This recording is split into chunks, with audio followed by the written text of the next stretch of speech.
It's a Starfield Saturday spinning here in Springfield, Illinois. We're over halfway through the WPBL regular season with another full day of baseball.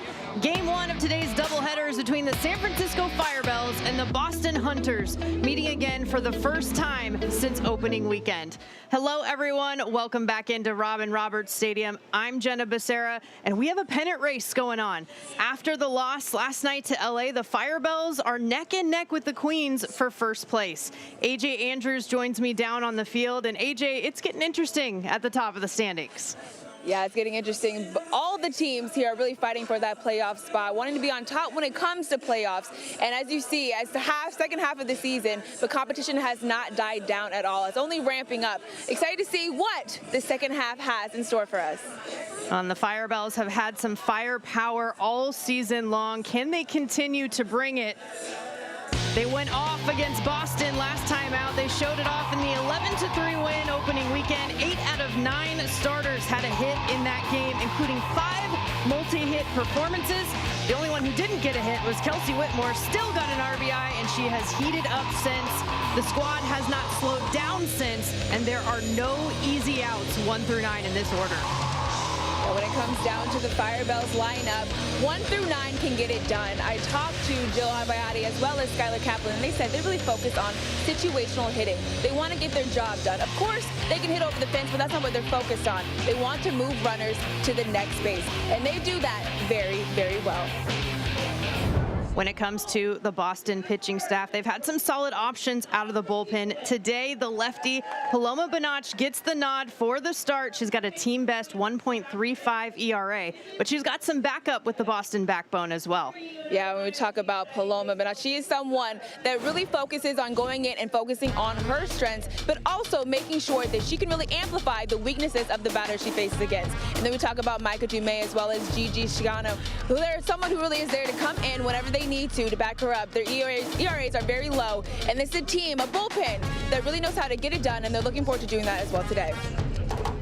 San Francisco and Boston meet for the first time since opening weekend, just the second time this season. Will the Bells bring back the fire, or will the Hunters hit their target? We'll find out down on the field next.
For the Firebells, number 22,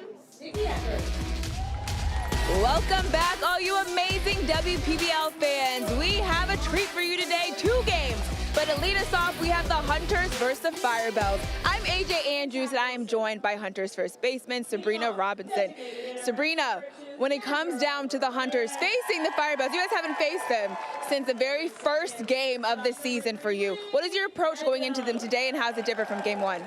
We're definitely a very different team than we were when we first saw them opening week, so we're definitely ready to get in there and show them what we got and what we've developed these last couple weeks. So we're excited to get in there and just play clean baseball. You're talking about playing clean baseball. A lot of things have changed since game one. Also getting a new manager, Jamal Weeks, who will not be joining you in the dugout today after being suspended. What has been the mindset for the Hunters, the conversations you had, and the response you want to have today after Thursday's game?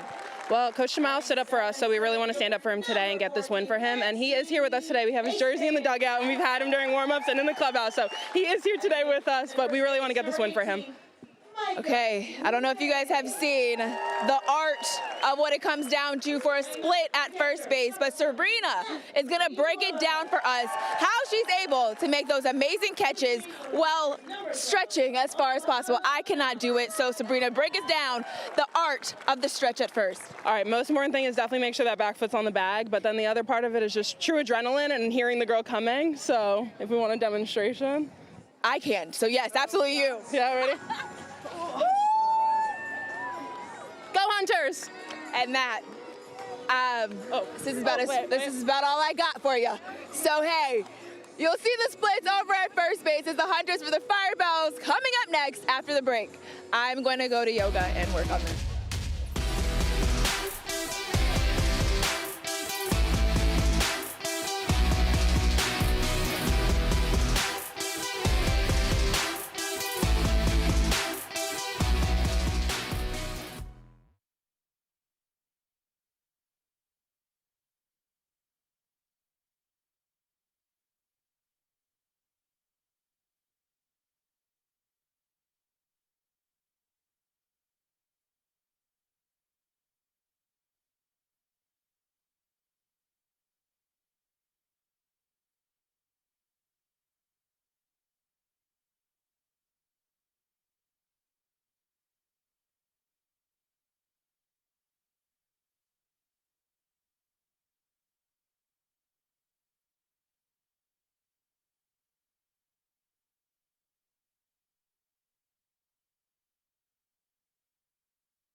Here at Robin Roberts Stadium as the San Francisco Firebells and the Boston Hunters get ready to go at it. Today's acting manager, Caraven Dew, an assistant for the Hunters all season long. She now takes the reins today for the one-game suspension for manager Jamal Weeks. That is following league policy, automatic. And she's there with Matt Williams, the manager for San Francisco as well. Matt Williams has a lot of experience under his belt. 17 years he spent in the MLB as a player. He coached at that level, was NL Manager of the Year back in 2014, and knows how to write a lineup, that is for sure. Tonight's starting lineup for the Firebells is presented by Horace Mann. And yes, you have Kelsey Whitmore in that number 2 spot. She's leading the team in a ton of categories. But don't forget about Alexia George as well in that 5 spot, who is leading the team with a .522 average and a couple of home runs as well. Yeah, Alexia George just getting her 2nd home run the other day. And then you have Andrian LeBlanc as well as Joelle Leguizamon. 2 bats have really been able to come out strong for the Firebells. Also Skylar Kaplan, truly 1 through 9, the Firebells can do damage. And Jill Albayati has been an asset as well for this lineup, getting some time off today. George just focusing on the offensive side as she will be the DH. These two teams faced each other last on August 2nd. It was opening weekend for the WPBL, the debut of both teams. First time competing wearing these uniforms here in this league. Game 1, you heard Sabrina talk about it. The Hunters are a very different team, but so are the Firebells. It comes down to really working throughout the season, knowing your approach and sticking with it. The situational hitting that the Firebells are able to do, and the Hunters, a team that really wants to stick to their strengths, continue to build off of them and see what they can showcase today on the field. Paloma Banach, the starter for the Hunters, has been one of those strengths. She's in the top 3 in ERA in the league, just 1.35. Great performances out of the bullpen. 6 2/3 under her belt. A couple of Ks, just 1 earned run.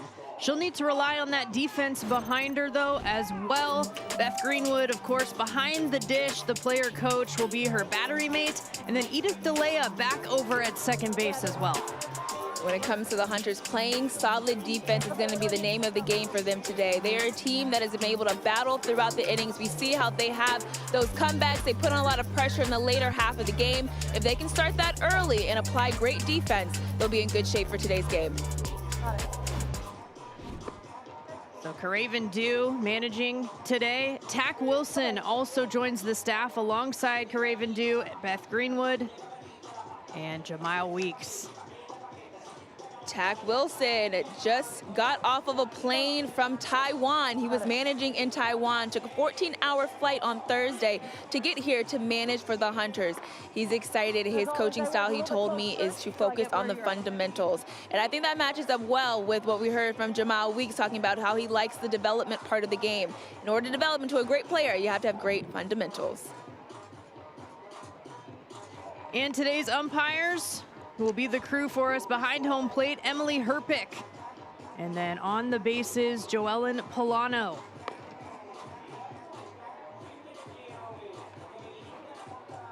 Look at the wind blowing. This is a nice day today. It is. It's blowing a little bit out to right field, just a touch.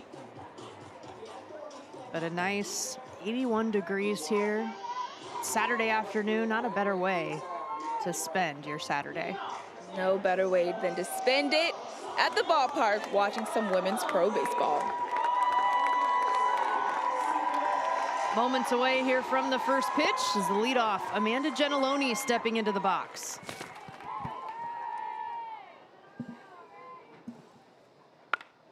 First pitch she sees, out to left.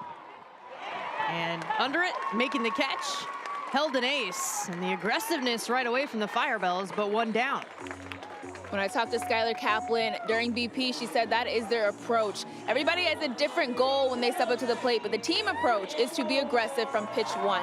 They want to be the team that scores first. Quick first out now gives way to Kelsey Whitmore, the captain for the Firebells. Second in the league with 7 home runs, 19 RBIs, 36 total bases. Leads the team in hits and runs as well.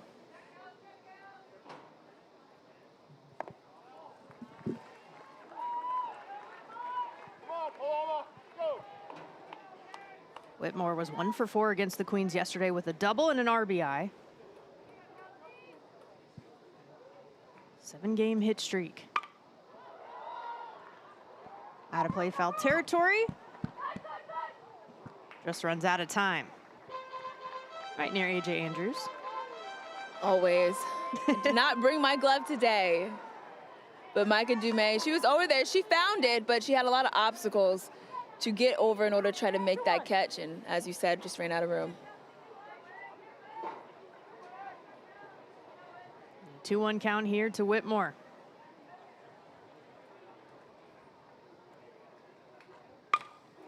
Waits on it, goes opposite way. Going back. And it's out of here.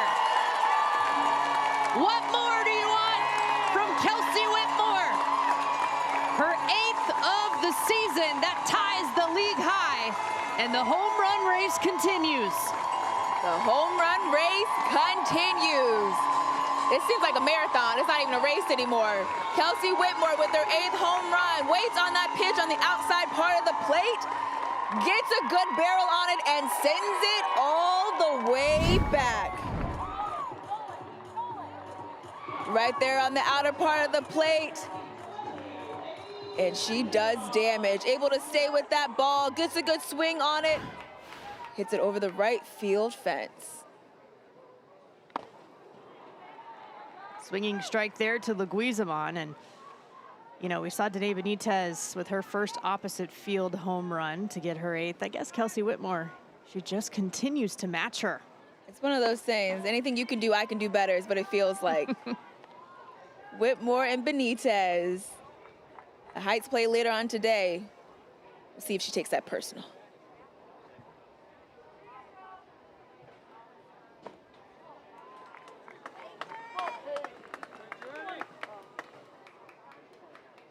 Leguizamon, bit of an underrated bat.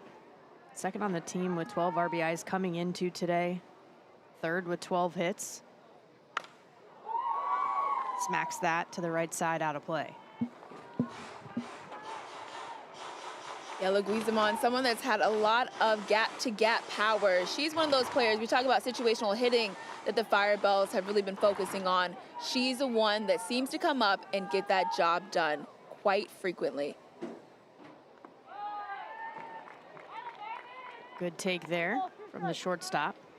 2 for 4 yesterday with an RBI and a run scored against the Queens. There's also 2 for 4 with a double and a couple of RBIs, first time against the Hunters. She'll take ball 4.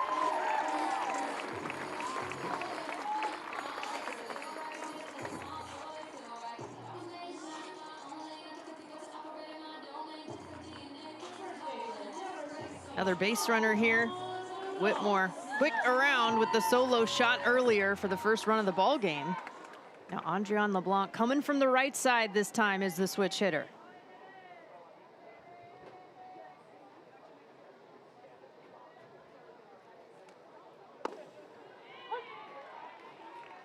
She takes strike 1.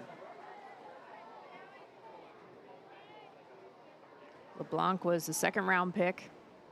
Mostly seen her hitting from that left side against the righties so far in this league, but turning it around, going up against the lefty Benach.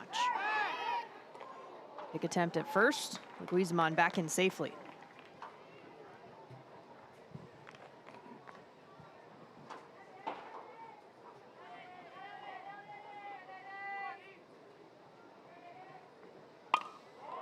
Hit hard through the 5-6 hole. Hit number 14 on the season for Andrian LeBlanc.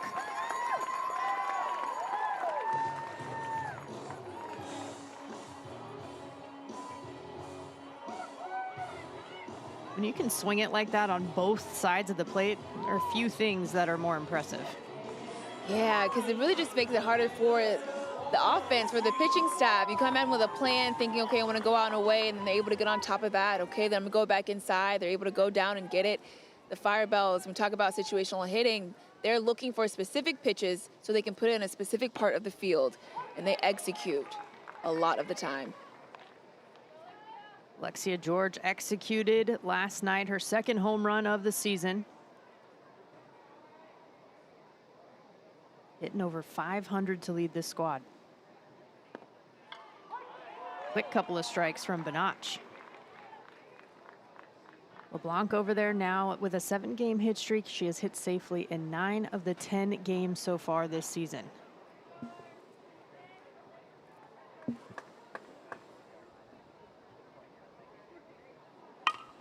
George, patient, goes into right center. That'll fall in the gap all the way to the wall. Being waved around third base, Leguizamon, and San Francisco's up by 2.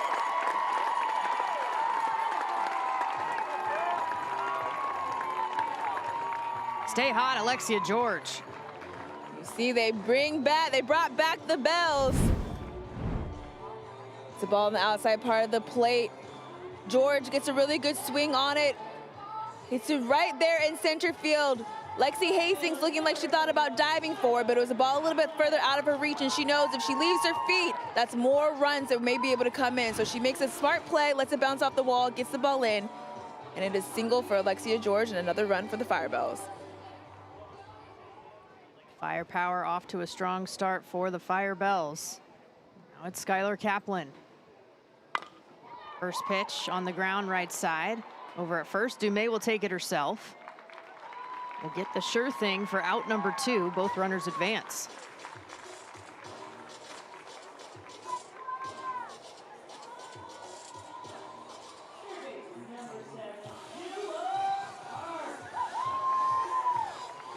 Two runners in scoring position here with 2 outs for Jua Park.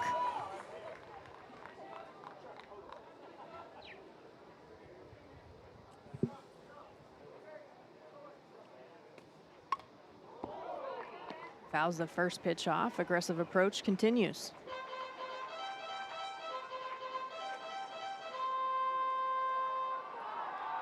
Park has played multiple positions defensively, has been solid offensively, hitting almost 400 this season. Representing South Korea. Waits on it, fouls it. And I just want everyone to know that Jua did in fact give me the Korean face mask, and they were amazing. I used one yesterday. You're holding out on me. Yeah, sorry.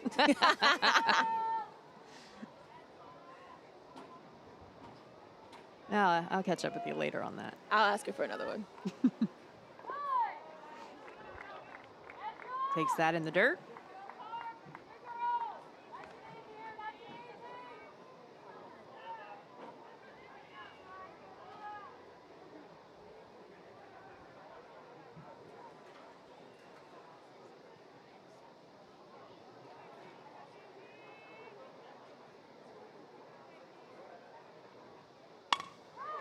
On the ground left side, scooped up and short. Throw to first, picked by Dumais, and the out is complete. But 1 and 2 come across for San Francisco. The solo shot from Whitmore and the RBI from Alexia George put the Firebells up 2-0.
A fast start for the Firebells in the top of the first. Now it'll be the Hunters' turn.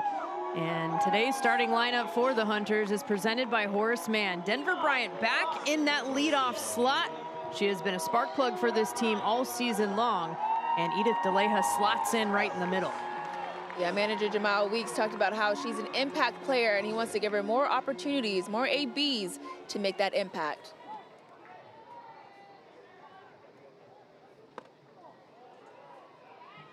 First pitch from the starter for the Firebells, Nikki Eckert. 8 innings under her belt so far this year, along with 6 strikeouts. Also coming from the left side, 2 lefties on the bump to start this one off. Denver Bryant working a 2-0 count early. 3 straight balls.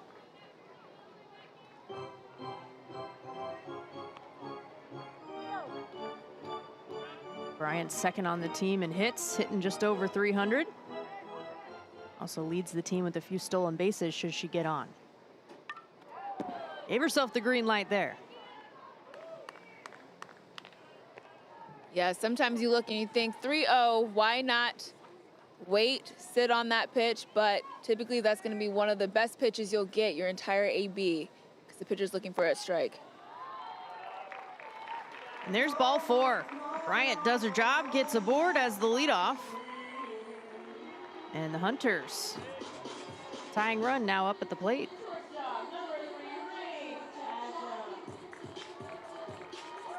Rain Padgham. Leadoff walks are so important, especially for the offensive team, because it gives the team the opportunity to see more of the pitcher, more pitches, what her plan is when she's facing the right side, a right-handed batter, and you're able to really amplify, look at your plan, decide what it is you want to do based off of the pitches she's throwing. And really a gift from Bryant to her teammates as well as herself.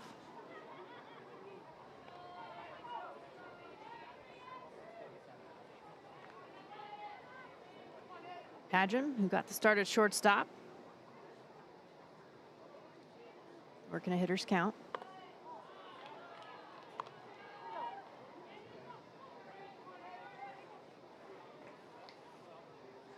Padgham out of Canada going up against Eckert. She'll take a 4-pitch walk. Back-to-back base on balls, and it's 2 aboard now for the Hunters. The defense behind Nikki Eckert looks like this. Fairly consistent. Kelsey Whitmore back out there in center field, and Samantha Gutierrez behind the dish working with Eckert. The defense, strong defense. They've made some great plays, whether it be in the infield and the outfield. Expecting to see some of that again today.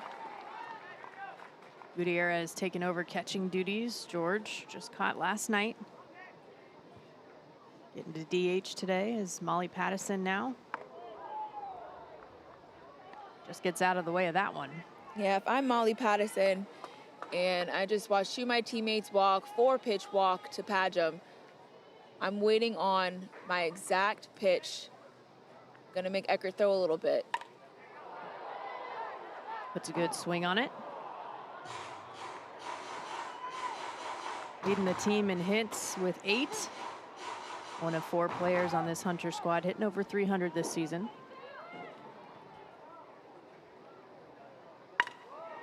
On the ground right side, moving to her left. Still going over to second. Throw 1 hops and can't quite be handled by Leguizamon. And everybody's safe. Yeah, that was a tough play. Over for Ginalone at second base. She gets there, tries to get her feet set, but she's a little bit off balance. And because she's off balance, the ball goes a little bit low and it skips to Leguizamon, who's not able to handle it to get that out at second. Her momentum taking her towards first. And now it's bases loaded. Takara Hendel-Ace. Eldon-Ace has been a threat. Leads the team in doubles as well as walks. She's actually been walked quite a bit the last few outings.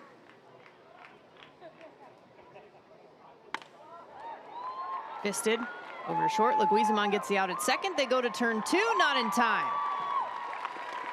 So the run comes across. Bryant puts the Hunters on the board. Yeah, this ball wasn't a hard hit ball, but it does the job. A little dribbler, able to talk about situational hitting, just putting the ball to shortstop, trying to make the infield make a play so that the runner at third, Bryant, has time to score. And with Eldon-Ace has some speed on her, she's able to get down the line safe, not able to turn that double play. So just 1 out, 1 run in for the Hunters. Runners at the corners, taken off at first. She gets into second, but Delea gets hit in the box. That'll load the bases once again.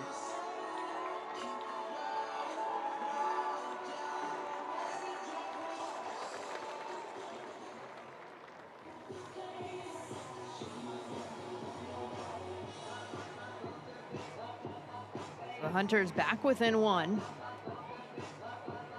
Gave up the 2 spot, have answered with 1 to cut the lead down. Still just the 1 out with bases loaded here as we have the conversation on the mound.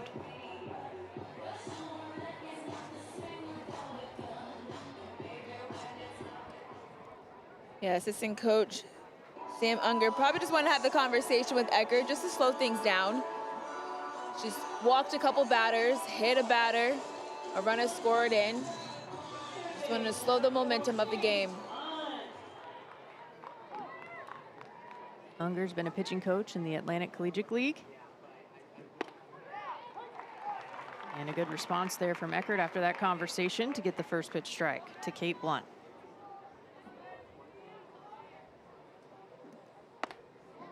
Thought about it, but holds.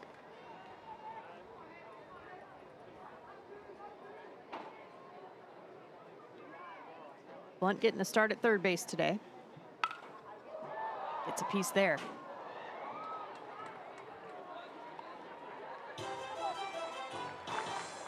Out of Ladera Ranch, California. First pick of the second round. 23 years old. Skied into center. Shallow. Maybe trouble. Gentiloni goes back and makes the grab. Drawing the throw for the potential tag was Padgham, but she'll stay put. 2 down.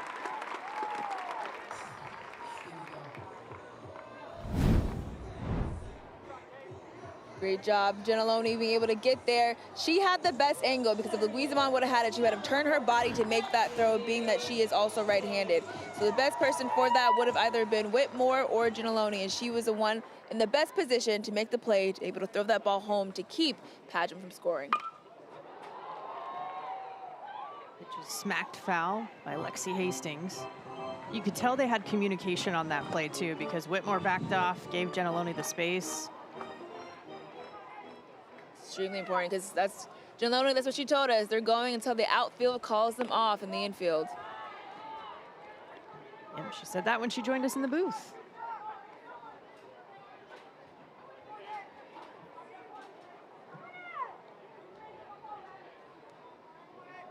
Still 2 outs and bases loaded. Hastings with some discipline.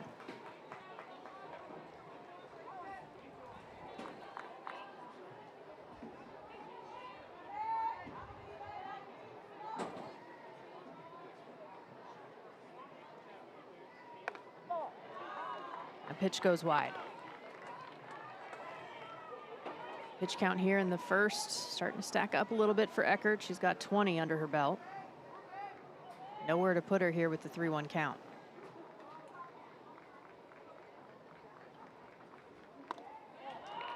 And it will be ball 4. A tie ball game as the run is walked in.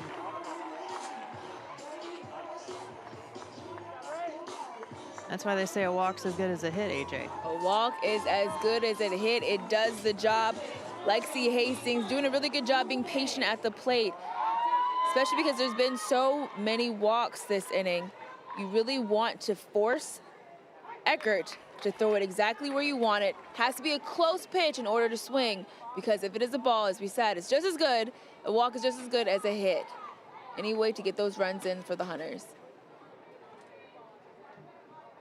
Nikki Eckert had 5 walks coming into this on the season, already 3, as well as a hit by pitch, and that is skied out to center field. Whitmore coming in to make the grab, but tying it up, the Hunters make it 2 apiece as we head to the second.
It's a tie at the top once again. The home run race continues to heat up. Danae Benitez and Kelsey Whitmore now both with 8 apiece. Benitez got her 8th earlier this week. Whitmore earlier this game in her first AB ties it up. Well, we knew it was just a matter of time before it was neck and neck again. Kelsey Whitmore, her 8th home run. Danae Benitez plays later on today. We'll see how this race continues to excite. And both already have 20-plus RBIs on the season. Samantha Gutierrez has 4 herself. She's coming in with a .375 average. Swings through that strike.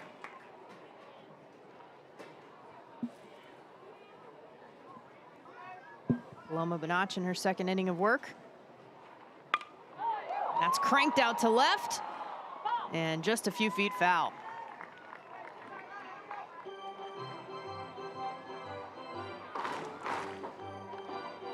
Gutierrez, the 17th overall draft pick in the WPBL out of San Diego, California. Ended her collegiate softball career at Oregon State, starting 41 games. 1-2 pitch, taken opposite way. Going back for it, and running out of room. Samantha Gutierrez, another solo shot for the Firebells, and her first long ball in the WPBL. What a great adjustment for Gutierrez. She just sent a ball in the inside part of the plate, foul a long way, and then makes the adjustment. You saw a little bit of the toe tap, waits on that outside part of the plate, sees it, and takes it long.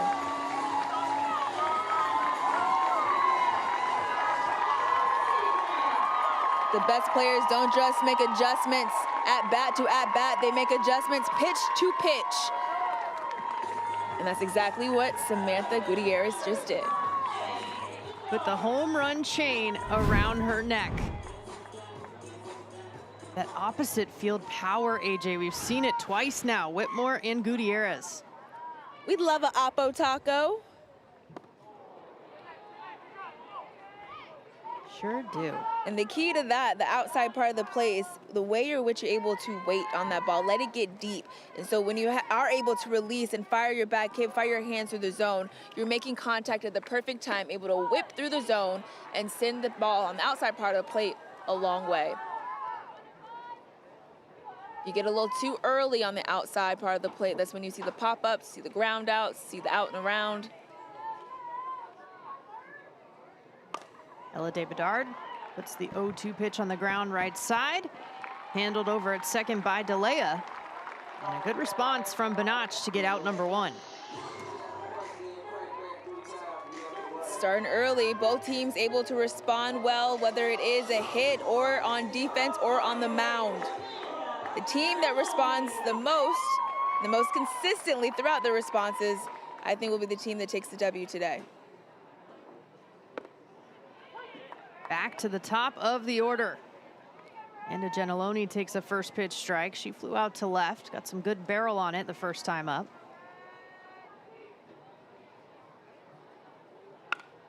Goes out to left again. Sinking and handled by Heldon Ace.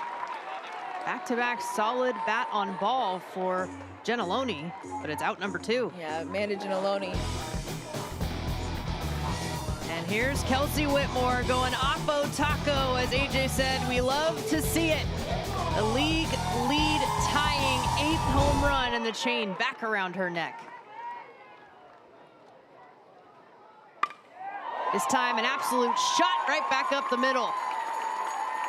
And as we say, Whitmore will settle for the single. Yeah, settling for the single, Kelsey Whitmore.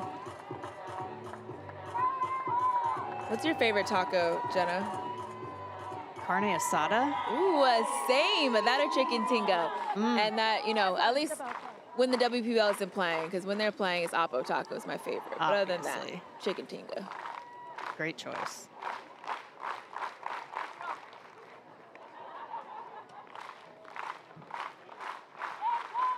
Firebells still cooking here. Whitmore over at first, 2 outs for Joely Leguizamon. Walked and scored last inning.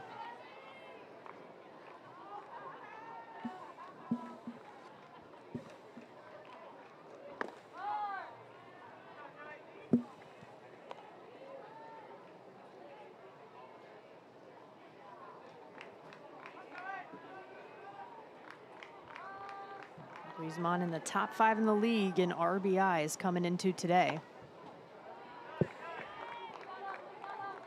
Stays patient in there with this. She got some nice shades on. Gotta ask her about those. Okay, I'll ask her. Thank you, AJ.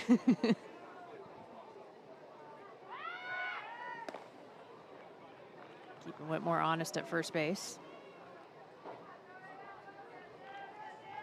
Whitmore threw 5 innings last night, getting the start against the Queens. Right back at it here in center field and in the batter's box. Holds her swing there. That's been a big part of the Firebells' success. The bullpen, the pitching staff, they're really able to go deep in the innings, deep into the game. Whitmore throwing 5. You have Gilder able to go 4 to 5 innings as well. And drawing the walk once again. Her second of the day already for Leguizamon. 2 on with 2 outs.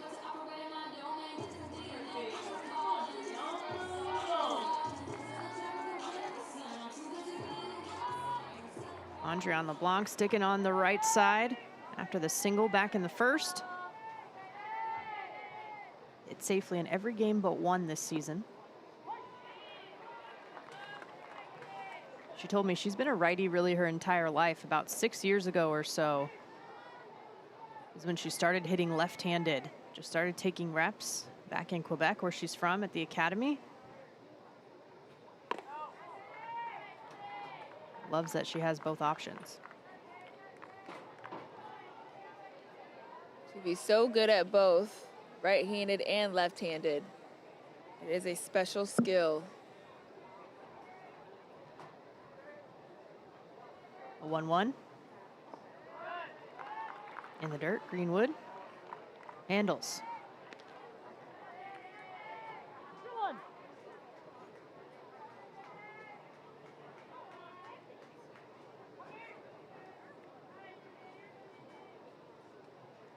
The 2-1.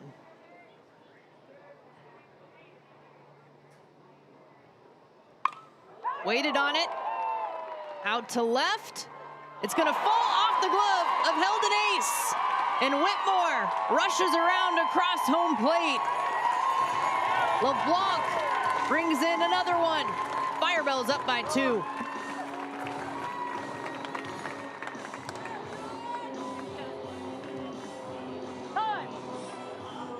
LeBlanc setting it up for her teammate Alexia George. Yesterday, her second home run of the season.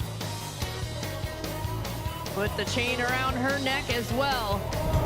She's on that leaderboard too, 4th in the league in long balls.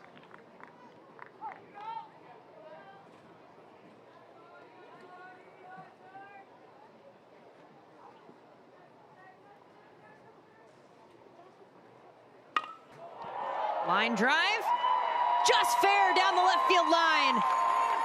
Another one comes across, and the RBI from George. Back-to-back RBI singles for the number 5 hitter. The mentality for the Firebells comes through again. They're looking to get a job done.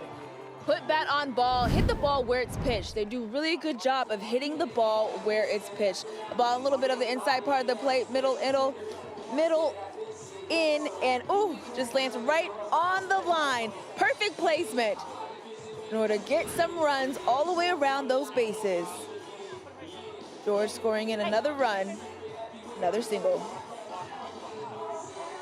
I love seeing Jeff England, the assistant for San Francisco, coaching third base. He was all over it, watching it. The second he saw it fall in just by an inch, he was all over it, sending Whitmore home. Game of inches.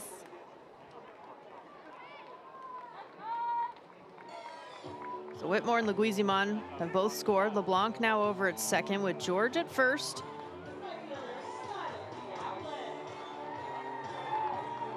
Still 2 away. And Skylar Kaplan steps in.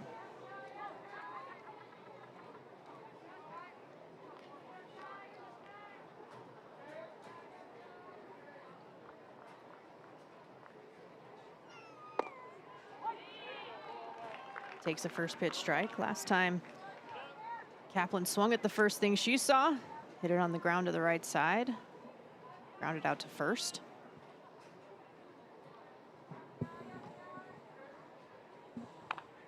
Off the end of the bat, left side this time.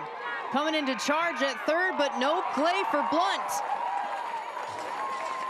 An infield single for Kaplan. And it's bases loaded once again. It off the end of the barrel, almost like an unintentional bunt. Slow roller down third. It's slow rolling. Blunt. It's just nothing you can do with it. As soon as you get to it, Kaplan's going to be safe at first, and you don't want to throw it away. So she holds on to the ball. Bases are juiced. Swinging bunt over to Blunt. And nice. to a park. Thanks, AJ.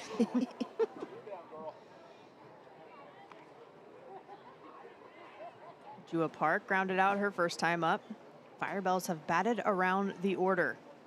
Gutierrez led it off with the solo shot. She's on deck.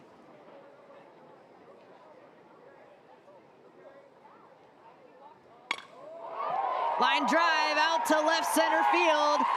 LeBlanc comes in to score. Being waved around is George. She's standing up. 2 RBI single for Jua Park. 7-2 Firebells. The Firebells are a team that have the big inning. Jua Park, nice swing, so smooth through this ball. Puts it in the outfield, bringing in LeBlanc as well as George.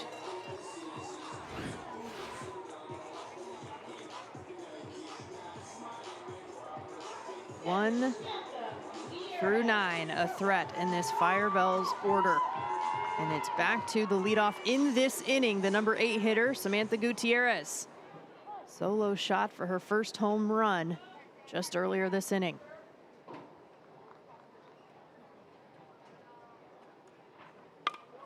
Line drive to left. And just foul.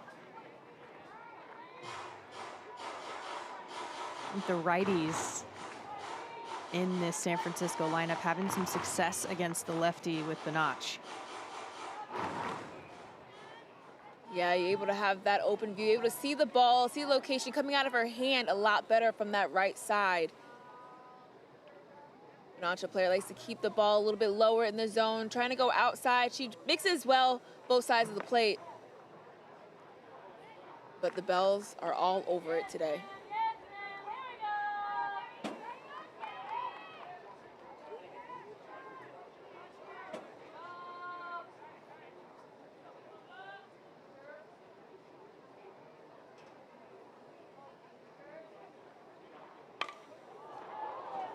Fouled out of play. There are no breaks in this lineup for opposing pitchers. This is a squad that's leading the league coming into today as a group, hitting .385, leading the league in home runs and hits as well. 1-2. That'll miss to even the count.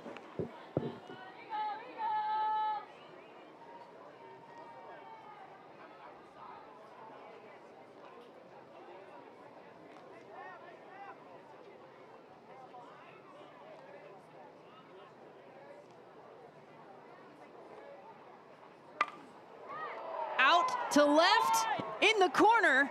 It'll one-hop the wall by the 290 sign. Kaplan comes in to score, trying to take second, but she is gunned down from the outfield. But the RBI in the books and a 6-run lead for the Firebells, 8-2 over the Hunters. That runs 4, that runs 4.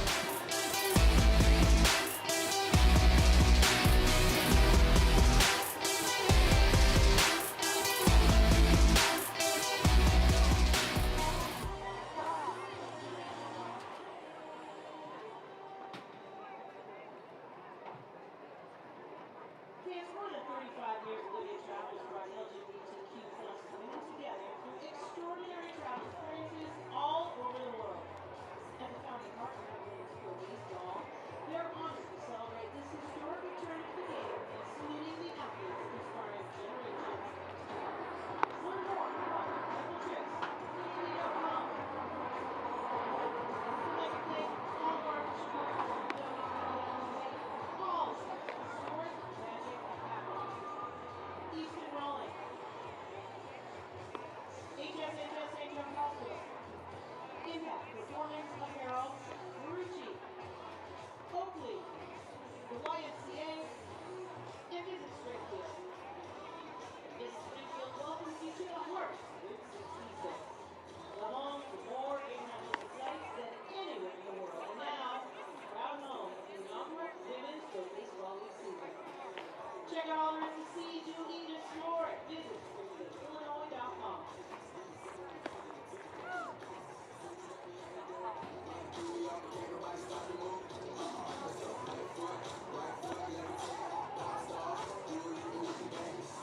The Firebells were fired up in the top half of this inning. 5 runs on 7 hits for the 8-2 lead over the Hunters.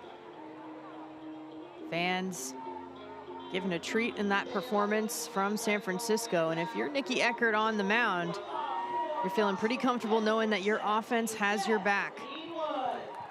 It's 9-1-2 due up that she'll face, starting with Beth Greenwood.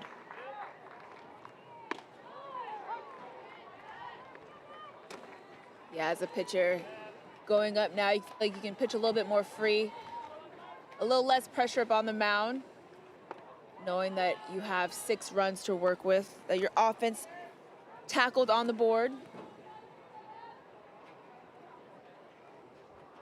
Greenwood's been starting to get going offensively. 1 for 3 with an RBI last time out. Out of play right side.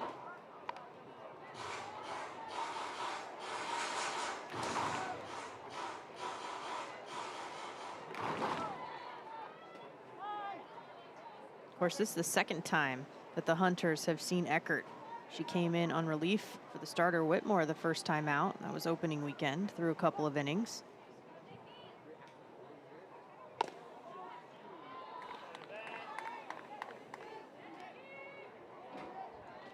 Only allowed 1 hit, no earned runs with 4 strikeouts.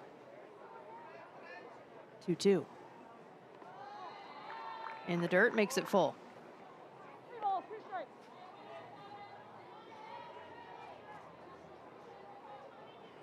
Eckert issued a leadoff walk last time in the first. Called strike 3. She'll win the battle this time. And gets her looking. Important first out for Eckert. That's got to be a confidence boost for Eckert. Coming off of the first inning where she's able to give up. She gave a few walks, and now coming in getting a first strikeout in the game. First batter.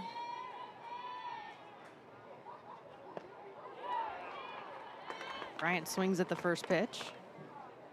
She walked in the first, came around to score. Time. Gotta wait. One team warning. Emily Herpick giving a Quick pitch. home plate umpire, making sure everyone's ready, everyone's set.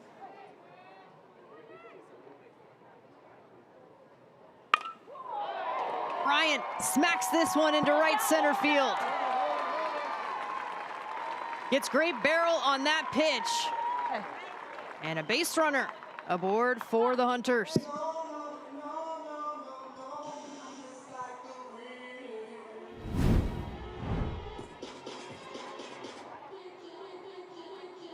Denver swinging on this ball on the outside part of the plate, able to elevate it, smooth through the zone. First base runner for the Hunters in the second inning. That was an adjustment that Brian talked about making early in the season. She's a little out in front of it, just letting the ball travel a bit more. She goes opposite way.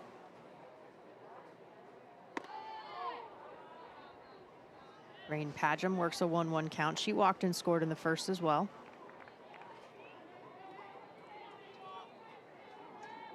Scored 2 runs on no hits back in the first. Brought one in on a fielder's choice, another one with a bases loaded walk.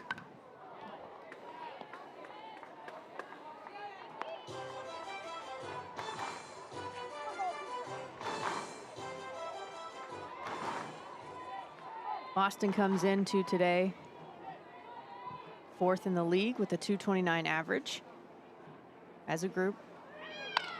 Padgham to the right side on the ground. LeBlanc takes it herself, gets the out at first.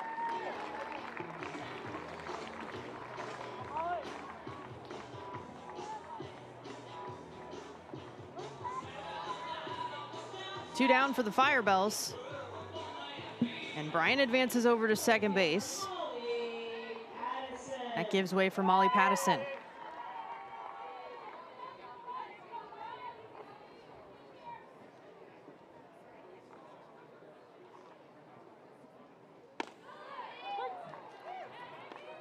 Good shape to that pitch.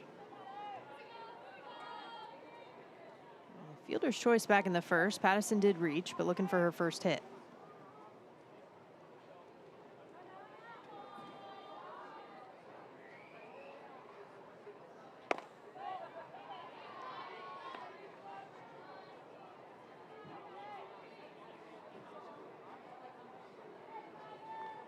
Eckert gets ready to deliver pitch number 40.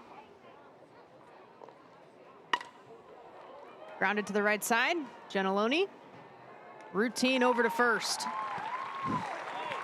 Nothing across. In the bottom of the second, we stand at 8-2 SF over Boston.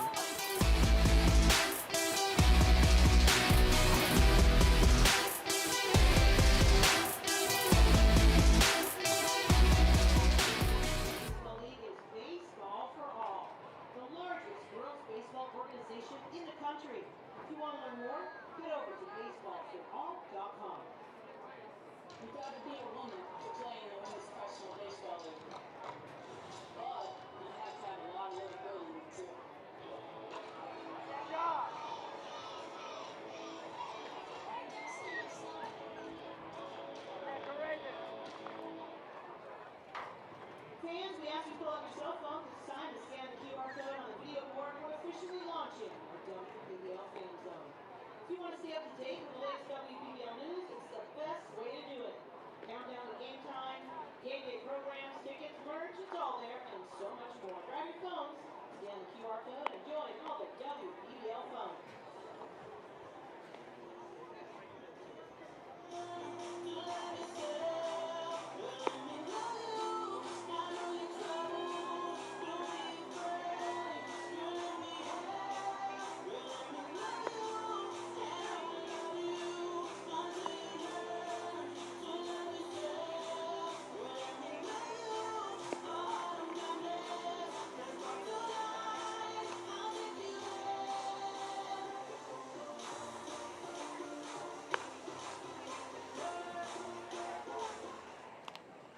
Top of the third inning, it's been an eventful first two. 8-2 Firebells over the Hunters.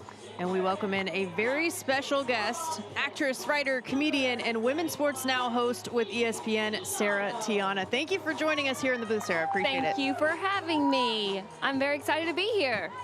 Enjoying a nice warm day out here in Springfield. Never been to Springfield, so loving it. That's a great reason to come, as we have a new era call to the bullpen, Gigi Schiano. Rocks and fires the first pitch strike to Ella De Bedard. Sarah, hey, it's AJ. Hi. Hi, pretty girl. I've been seeing you all over the stadium. Oh, man.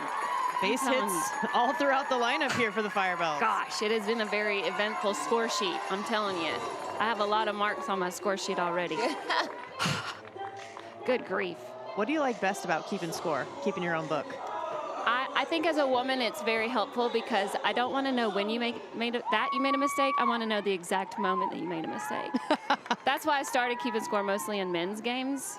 So now I think women naturally keep score, right? In relationships, a good point. That's at a work. really good point.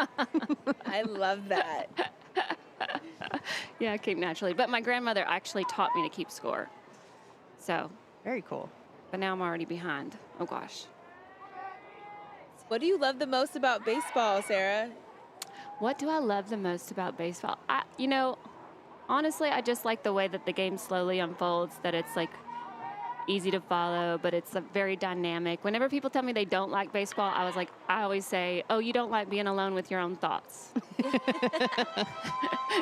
So there must be some stuff going on in your brain, because I just always loved it. We just always watched it growing up at our TV trays, around dinner. Always had the game on. My grandmother kept score. She taught me to shout awful things. You know. Like normal, a real fan. Yeah, normal Nana stuff. Bunt laid down. And Gentiloni retired, but the sacrifice is successful. And De Bedard advances to second.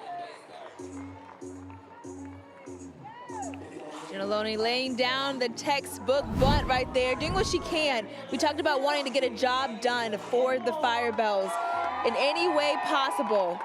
She's been hitting the ball hard, but things just have not been able to fall. So she said, best way I can do right now to help get my teammate over, I'm going to drop down this button, try to get down the line. Oh my gosh, Kelsey. Kelsey Whitmore. Foul territory right side. It's going to fall. Another life for the captain. Has she ever swung the bat and missed?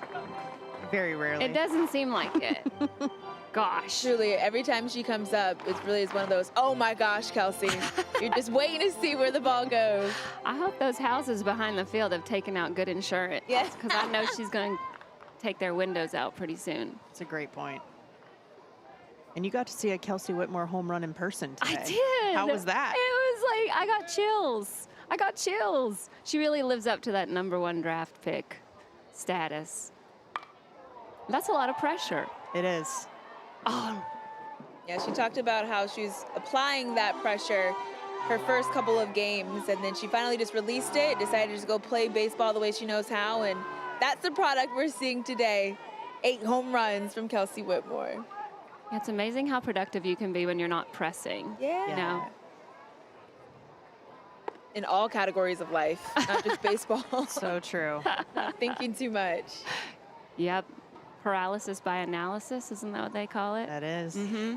See, we're keeping score. She's not strategically. Yes, I score. know. That's like a very good place to be.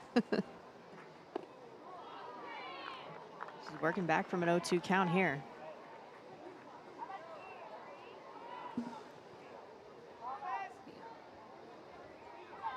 Man, there's a nice breeze going out to right field right now. Feels like that's where a home run went. Feels like maybe we could drop another one over there. You never know.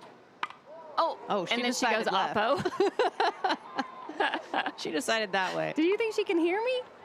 You know what? I think you're in her head. I think we'll just say it. Oh, she'd be the first head I'm in. That's amazing. Sarah, did you ever play baseball or softball? Oh, I wish. No. I played slow pitch softball. I don't even think fast pitch was invented when I was growing up, but, oh, somebody's stealing. Good read right there from Dave Bedard. She sees the ball in the dirt, takes third base. I always wanted to play baseball. I feel like I'm a natural overhand thrower just whenever I'm angry. Whenever I get mad at stuff in the kitchen, I don't really throw underhand for that. I'm pretty accurate. Like, I will brush you off the plate for not cleaning it. That's kind of what I'll do. Ooh, so pitcher. Definitely would have been a pitcher, it sounds like. I was a pitcher. In softball, I played shortstop and second. And then I'm just not that accurate. I'm not accurate. I'm like Wild Thing, a little bit. But sometimes that's effective. Like the pitchers that are a little wild. Yeah? As a true. batter, because you just don't know where it's going to go, and so you get a little antsy up at the plate. Oh, what a pick by that Fair third ball baseman. down the third Oh, base line. Throw Wow. into home. Tag is applied. Dave Bedard did not slide. So the out is recorded. So that's a 5-2 Yes. put out. Okay. All right. Ball all hit right. down the line. Blunt able to get to it. There was really nowhere for Dave Bedard to go in that place. Just had to try to get out of the way as catcher Greenwood got the ball early enough to apply that tag. Slick little play over at third from Blunt. And LeBlanc switching over to that left side after going righty the first couple of times, was successful with 2 singles.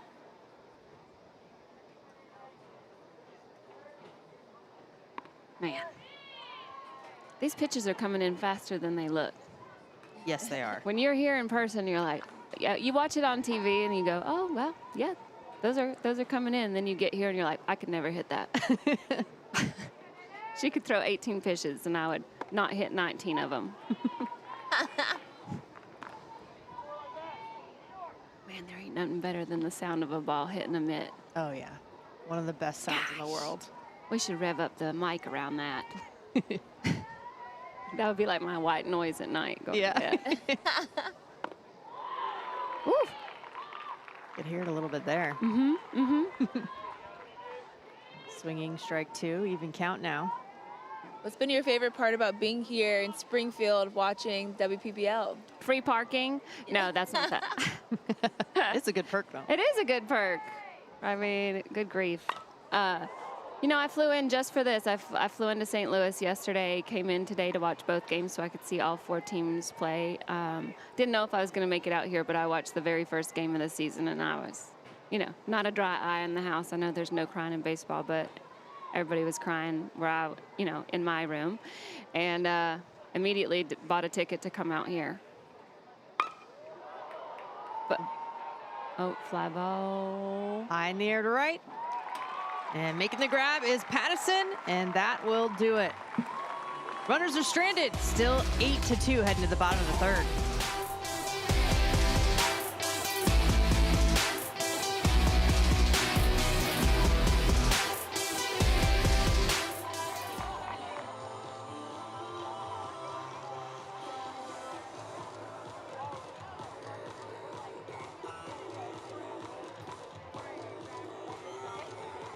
Baseball fans, a huge thank you to the following supporting partners of the WPBL: Executive Transportation, Fred Weber Neighborhood Loans and eHealth, Don Hill Landscape Company, The Scoreboard, Segment, Mass Transit District, Springfield Clinic, University of Illinois Springfield Athletic Training, Whistle Stop,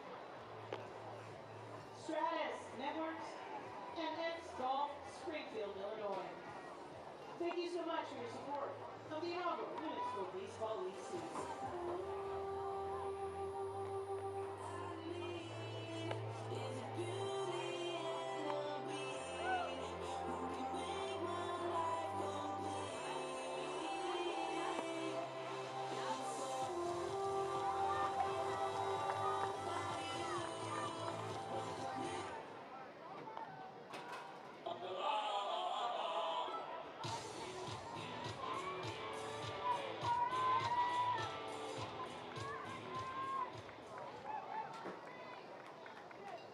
Leading off for the Hunters. Bottom of the third inning here in game 1 of today's doubleheader, and we're here at Robin Roberts Stadium. You've heard her voice, now you get to see her face too. Sarah Tiana, again, thank you for joining Not us. the face. They're like, oh, take it back off of us. Yeah, this has been such an exciting game. It's a very active scorecard, like I said. And that's honestly, AJ, too, like that's what I've loved so much about this, is just about watching the league in general, is that there's a lot of action, you know? Yeah, you can't blink. You may miss Yeah. something, honestly. Yeah, I mean, I feel like how often in baseball can you see people come back from a 10-run deficit? You know, it's happened in this league a couple times. It's been great to watch. Honestly, it's all very exciting. The play is very elevated, and it's only going to get better. Like it's just really incredible. I never thought I'd see this day. And the day has come, and held an ace, flies out deep into left field. David Ard makes the grab. 1 down. It sounded like it on the bathroom. Oh, Geldon Hayes. Wow. Geldon ace, yep. Geldon Car- Ace. That is not. Wow. That is. I would fail that spelling test in class. Wow, that's cool. That was a hard hit. It was. These- She's originally from South Africa, but she spent time in Australia. So. Wow. Yeah. Well, there's another girl from Australia too, right? Paladin. Or Pattison? Pattison. Yep, Ollie Pattison. That's what I said. You're right. You got it. Pattison.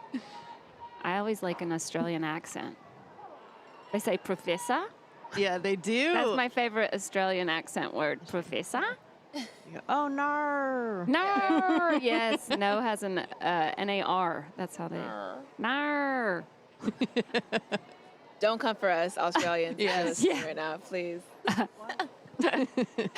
Yeah, just come for me. Don't come for Jenna or AJ. Come for Sarah Tiana. Sarah, what got you into comedy? A dare.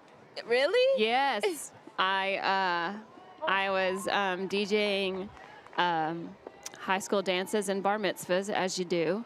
I'd moved to LA to be an actor, and I'd studied in like France and stuff all through college in Paris, and then moved to LA and started, a guy that I was DJing bar mitzvahs with was like, "You're so funny." And I'd never heard that my whole life, ever. Like no one, like people were always laughing at me, but they'd be like, "That's not funny." And then I just realized like, oh, the South, we don't really understand sarcasm. So, and I was just really sarcastic. And then got up on stage one night, and here we are in the booth in Springfield, Illinois. What a journey. What a journey. It has been a long time, though. I started in 2003, so I started stand-up before most of these ladies were born, so. And y'all. That's wild. Yeah, look at That's wild. Jenna can't even do the math in her head. What is it, 3-2 count? Okay. Yep. I'm just making sure my scorecard looks like yours, and yours is written way better. Oh, Line drive into center field, and Edith DeLea wins the battle. Gets the base hit, her first of the day. she was hit by a pitch last time, so this probably felt better. I would agree with you. And see, that's how I know you have been keeping score, because you got that marked. Yeah, I can help. Yeah, it's really fun. I mean, it's actually very normal for me to be at a baseball game by myself. It's one of my favorite things to do. When I was touring and doing stand-up on the road, I would always try to catch whatever games I could in whatever baseball stadium of the city I was in. So it feels very natural for me to be at a game by myself. Well, we're glad to be with you, so you're not fully by yourself. That's true. You know? Can you leave me alone, please, Jenna? Oh, I'm sorry. I'll get out of here. Trying to watch the game. No. Kate Blunt into center. That'll fall in front of Whitmore. And it's back-to-back singles for the Hunters. They need this. We need those. We need to make this closer out here. Do you have a favorite team yet, Sarah? Well, I have to go Queens because I live in Los Angeles. I grew up in Georgia, so if Atlanta had had a team, I might have started there. But I'm an LA Queens girl, so, and it's not too hard to cheer for Monet Davis and Ashton Lansdale. I mean, I loved Lansdale's cleats the first game. I don't know if she's going to wear those pink ones again today. Yeah, she wore them yesterday. The Asia Wilson ones, yeah. She's been rocking them. How did she even get those? Where can one come about those by not stealing them from her locker? I will ask her before next game Okay. and let you know. We'll let everybody know, actually, on the broadcast. I'll tell Yes. everyone. Lexi Hastings now standing in. So now I'm also torn, like when the jerseys come out with people's names on them, I don't know whose I'm going to get. There's so many great choices in this league. Get them all. Yeah, that's the answer. Spend that money. Spend that ish. Yes. Yeah, I'll take it. Ooh. You know that song, Sarah? No. Okay. What is it? Say it again. It just goes, spin that. Okay. Spin that. Yep. Definitely show never you heard later. that. Okay. Yeah. It sounds like there's a dance that goes with it. There actually is. Came for a baseball game, got a dance. I know. That's what happens are the with odds? AJ Andrews, actually. It actually is. You never know what I will ask you to do. I don't listen to a lot of music. I listen to baseball games on the radio and true crime podcasts, and that's about my extent. Books on tape. Sometimes I listen to music. My son likes a lot of music, but it's a very wide variety. Yeah. Sarah, I'm curious, have you done any stand-up or have any jokes regarding baseball? Yes, I did. I did have a joke about the first female umpire. I had a joke about her, Jen Pransky, I think was her name. Is her name? She's still an umpire. Oh my goodness. What happened there? Did she just strike out? Yes, so it was a pitch clock violation. Oh. And so that would be the third strike on her. So it is a strikeout. So it is out number 2. Out number 2, caught looking, technically, right? How do you write that in your book? That's a good question. I'll make a little note next to it. Anyway, I was very excited to have the first female umpire in Major League Baseball. And I thought, man, she worked so hard her whole career, worked for so long, and then the first thing they make her do is clean a plate.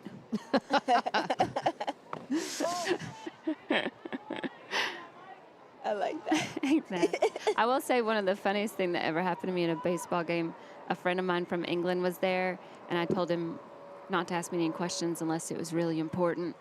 And finally, about the 7th inning, oh, this is going to be the 3rd out. I can finish that later. And LeBlanc hangs on to it over at first base. Getting out of it are the Firebells, still a 6-run lead.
Welcome back to Robin Roberts Stadium. Thank you for joining us for the inaugural season of the WPBL. Every league has an inaugural season, but only once. To celebrate, the Realist Live opening weekend auction is underway now, featuring authenticated player jerseys, locker nameplates, game-used bases, lineup cards, and more. The San Francisco and New York auctions close tonight at 9 p.m. Eastern. And right now, the bidding for Kelsey Whitmore's game-worn jersey from opening weekend is up to $3,005. Danae Benitez's game-worn jersey from opening night is up to $3,000. Learn more and place your bids at therealist.com. Sarah, you could get a game-worn jersey. Just saying. I know. I mean, I mean, honestly, I think it's worth it. And my son doesn't need to go to college. Yeah, he's fine. He'll be fine. Right. The colleges, it'll be there. It's overrated. Right? The game-worn jerseys will not.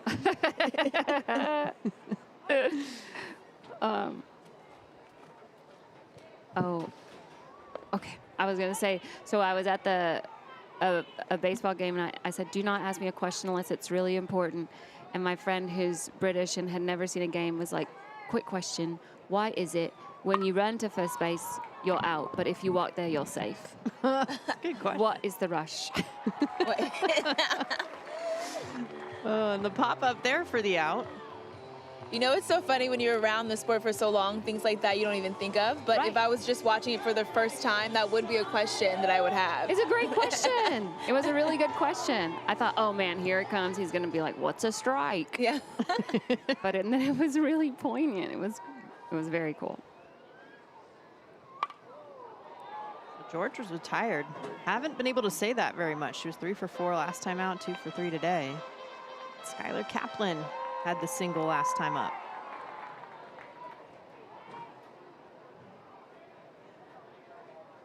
And Sarah, you co-host a women's sports show with ESPN. Yes, I do. We're on every Thursday at 3 p.m. We go live on the app, and then we rerun on ESPN2 all week. It's myself, Renee Montgomery, who played in the WNBA, and she's one of the owners of the Atlanta Dream. Susie Schuster-Eisen, who is the creator and founder of our show, part of the Rich Eisen family, and there was a single right field. And Colleen Wolf from NFL Network. So great little team there, and we focus on women's leagues, female athletes, and it's been very nice to talk about this because, like, we do talk a lot about the WNBA, which, I love, but I didn't watch a lot of the MNBA, so basketball was never my first thing, but, like, being able to talk about the Women's College World Series, the Athletes Unlimited, and now the WPBL, it's been pretty great as a fan of the sport. Women's sports now. Yep. It's WSN. We call it WISN. Listen to us. Listen, everybody, tune in and listen. Please listen. Kaplan got the single. She's at first with one out for Jua Park. And just like that, back-to-back singles. Park, 2 for 3 today. Making some noise in the bottom part of the order. Well, it just feels like no one can stop the Firebells at this point. Like, they are such an incredible team, head to toe. They do a really good job of doing the little things right and capitalizing. Very good execution, 1 through 9. I mean, you guys were both athletes. Like, what's been the most surprising thing for you guys? AJ, I'll let you go first because you're actually at field level, so you have a really cool view. Yeah, I would say, if I were to say surprising, it sometimes is just the way the field is played. We talked a little bit about how the outfielders kind of have to throw uphill with how the field is designed and then some of the bounces in the infield, but the way in which the players are able to make those adjustments, to me, has been really impressive and cool to see, especially with the lights being low. We talk about how that impacts an outfielder's field of vision. But from the first couple games to now, it seems like it hasn't really impacted them as much. And so everybody making the necessary adjustments to perform successfully, I think it's been really cool to see. That was a pretty good adjustment right there that we just saw. It goes off of Schiano, but handling it over at second, Delea finished the play. Wow. Yeah, now way to stick with it there. Runners at second and third. Oh, here it comes. Bounce. Stays with it. Wow.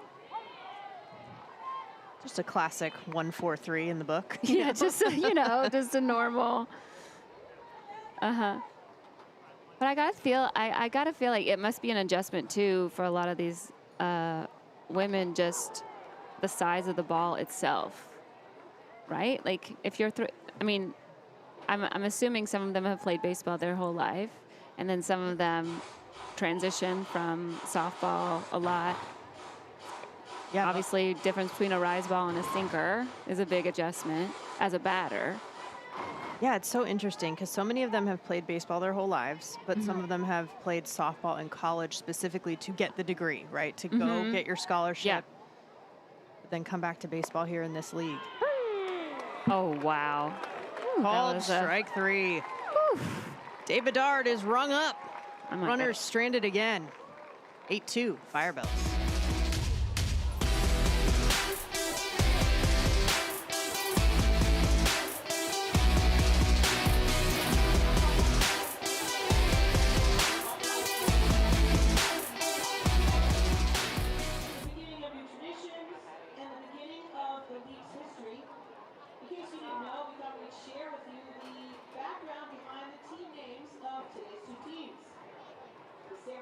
Firebells honor Lily, Firebell Mill Hitchcock Coit, a fearless San Francisco icon who famously helped volunteer firefighters battle a fire when she was just a teenager. Her rebellious spirit and refusal to conform to the expectations placed on women of her time inspire this team, bringing energy, pride, and ambition to every game. The San Francisco Firebells.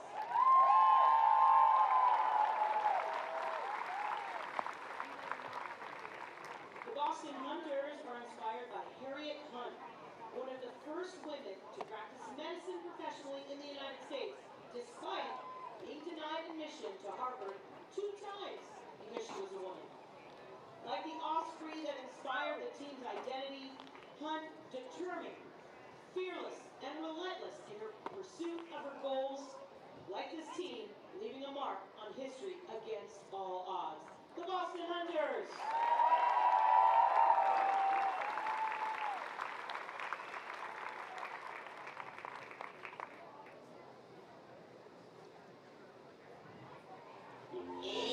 Dreams coming true here in the WPBL, and the fans have come out to celebrate with it. The only girl in her little league back in the 70s and 80s, she's coming out here to cheer on the professional baseball players we see right in front of us. God, so cool. My son plays Little League, and there's a few girls that play in his Little League, and I just love, from watching this game, like watching the Women's College World Series, watching the WNBA, like he doesn't just assume an athlete is a man anymore. Like he'll be like, "Oh, she's really good." I'll be like, "Oh, actually, we're watching men's golf today." But it's I know most of the time you see women golfer, so it's like it really is impactful to see a young child like your own kid just grow up thinking, "Oh yeah, women play sports just like me. Everybody plays. We all play together. We're all on the same team." It's pretty cool. Men's sports are not the default. Right. Yeah. He doesn't just assume when I'm talking about an athlete that it's a man. Yep. Yeah. And I don't know. I grew up in the 80s, and that just wasn't a reality. It's pretty cool. I want to ask you more about your show as Beth Greenwood has 2 strikes here. What inspired you to want to get involved to that level with women's sports, to actually cover it in a show like that?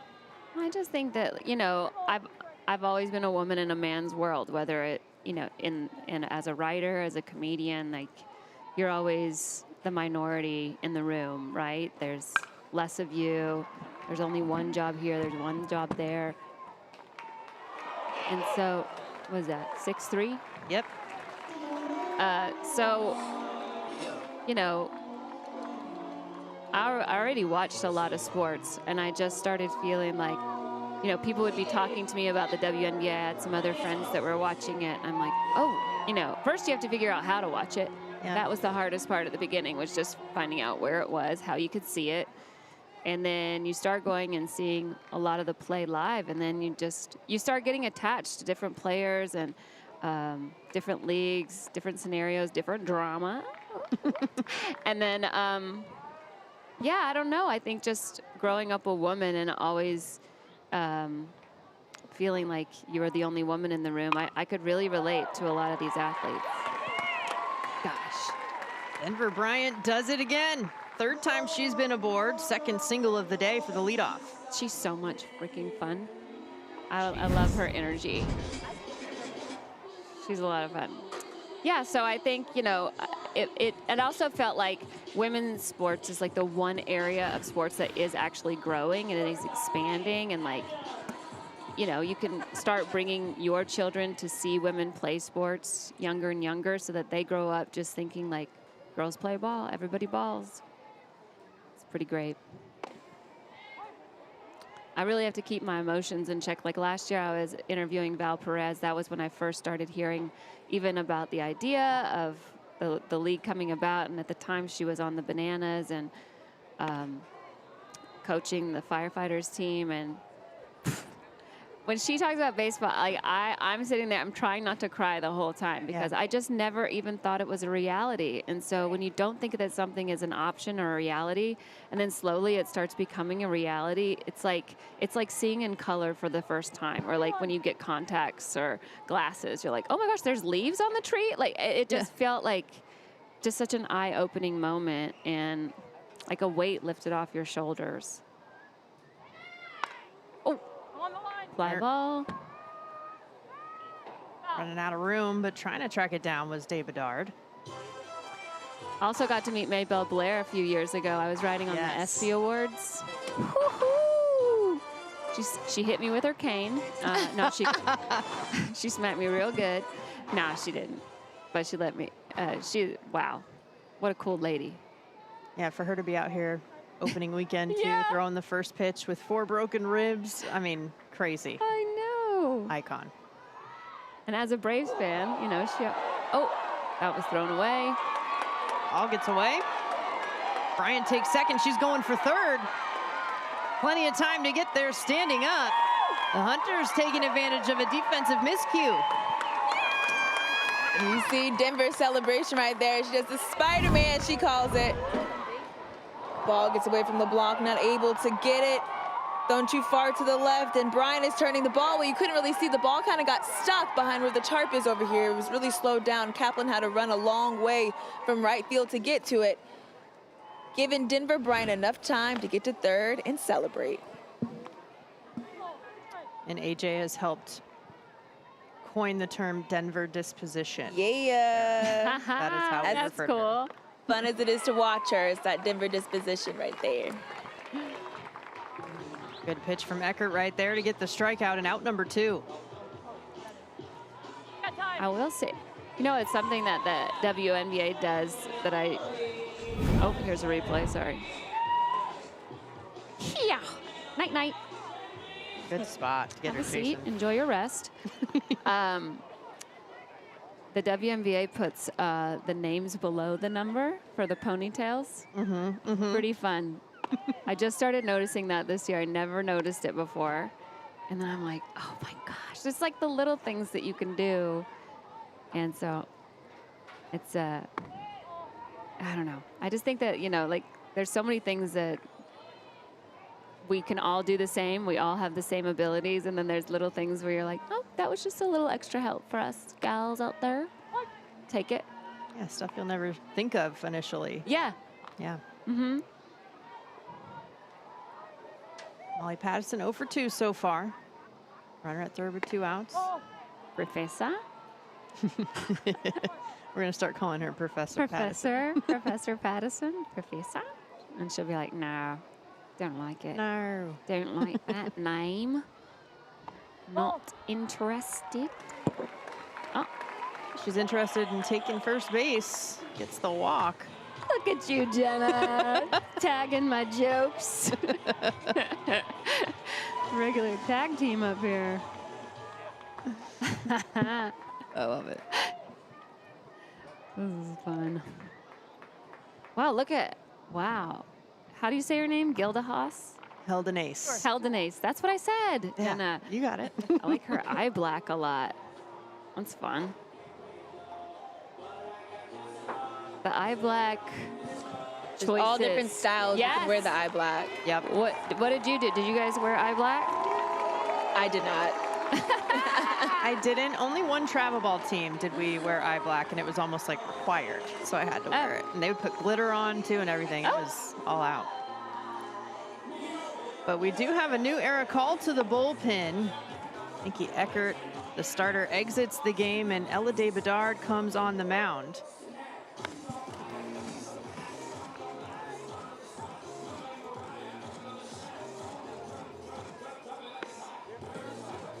So replacing De Bedard out in left field. Jua Park going to move out there. Oh.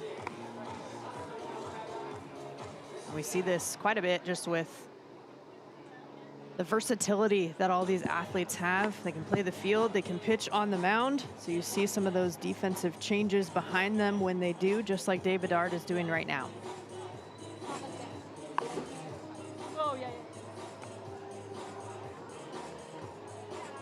I see she came in from left field. Now she's just to pitch. That is so sick. Sure did. I mean, a boy could never do that. And Eckert with 3 2/3 innings under her belt after getting the start. 4 hits, couple of earned runs, 3 strikeouts.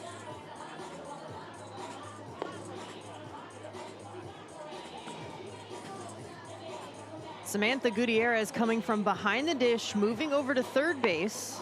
Their place where Park was originally starting, and then Alexia George started as the DH, but now back behind the plate.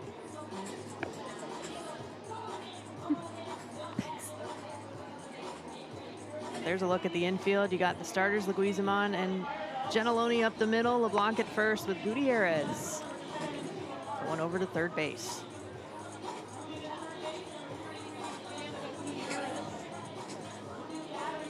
I used to always sit by the bullpen whenever when I would go to a game alone. I like sitting by the bullpen, so I always knew who was coming in. Well, in San Francisco, at the old Pac Bell, they forgot to build the bullpen. So it was along the first base line and the third base line, and so I was sitting out there, and line drive foul ball right to the leg. I had a bruise. I was on my way to the Bottle Rock Festival to do stand-up, and I had a bruise, the size of a volleyball on my leg. It was gnarly, but I got to keep the ball. It was the coolest thing that ever happened to me. It was a Freddie Freeman ball, too. Ooh, not bad. There you go. Mm-hmm. You're part of the game. Back in the good old days when Freddie played for a good team. Shade. Segura held an ace, stepping in against De Bedard, coming in to relieve. Bedard has 6 innings pitched on the year. This is her 4th appearance overall.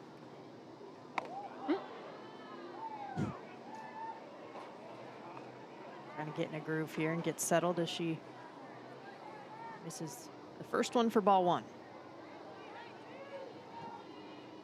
That's some gas coming in there. Diesel. Before you leave, Sarah, you gotta take some BP. Yeah.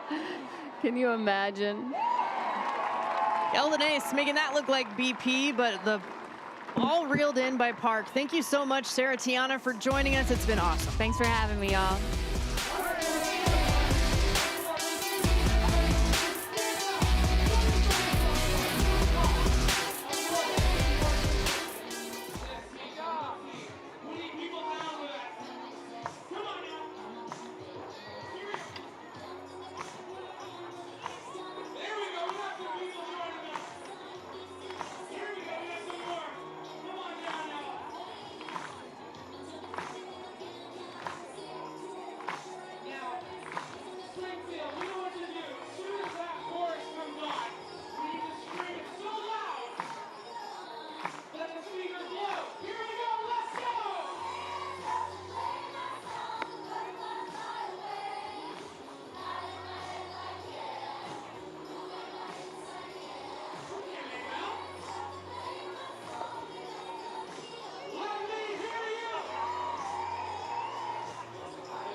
Bringing the energy as she does all season long so far here in the WPBL.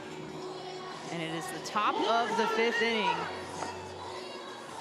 Fans have been getting a treat so far today. Seeing some productivity. It's been a little quieter the last couple of innings in terms of the offense. Most of the scoring coming in the 1st and 2nd innings. Gigi Schiano coming in after a couple of innings with the starter, Paloma Banach. She's dealing with the top of the order. Gentiloni first pitch, pops it up in the infield. Greenwood, under it, makes the grab. Gigi Schiano told me that she likes to play loose when she's on the mound. She's typically out there making jokes. She wants to laugh. That's when she plays her best, when she gets tight and she's trying to be too serious. Regardless of what the inning is, regardless of what the score is, she wants to be able to go out and have fun. She's leading this team in innings pitched. Got 6 Ks on the year. Facing Kelsey Whitmore. 2 for 2, the solo home run back in the 1st. Also has a walk and has reached all 3 times she's been up. Schiano making quick work for the 0-2.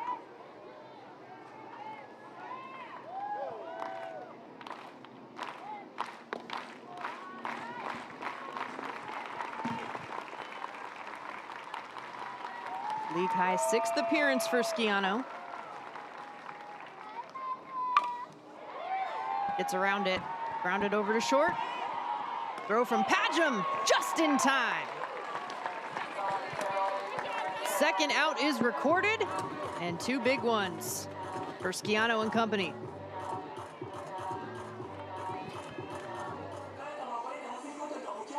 It's a slow roller over there, shortstop to Padgham, but she's able to get to that ball in time, stay low, quick transition to make the throw to first in time to get Whitmore.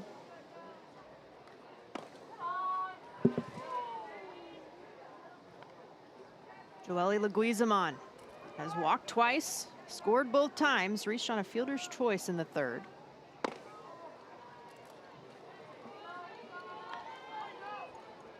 Second inning is when the Firebells batted around. 6 runs on 7 hits. Double-digit hits now.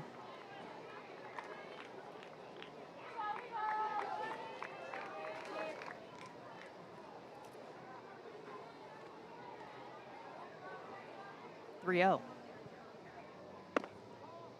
4-pitch walk. Leguizamon with her 3rd walk of the day. Patience continues. She's aboard with 2 outs.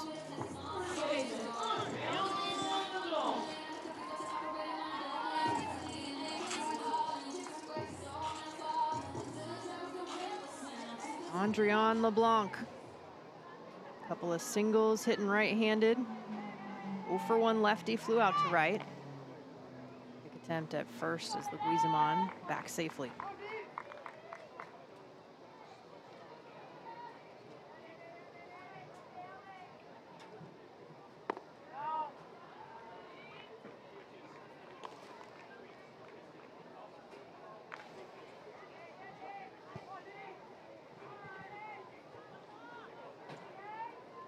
LeBlanc. 15 hits on the year.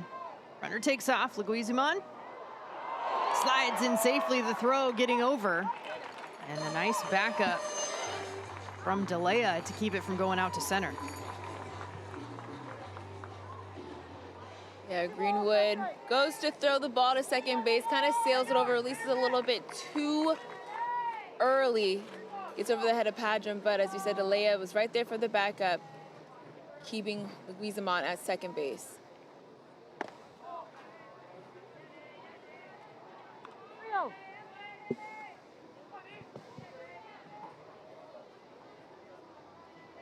LeBlanc with a 7-game hit streak she's got going, including this one.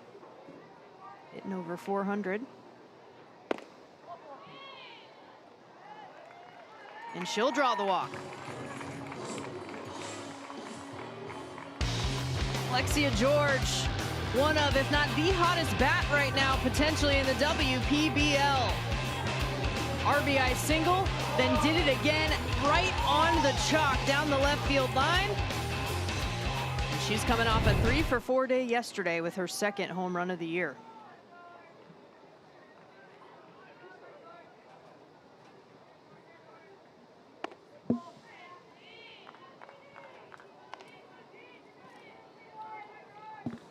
Quick couple of outs, and then back-to-back walks issued.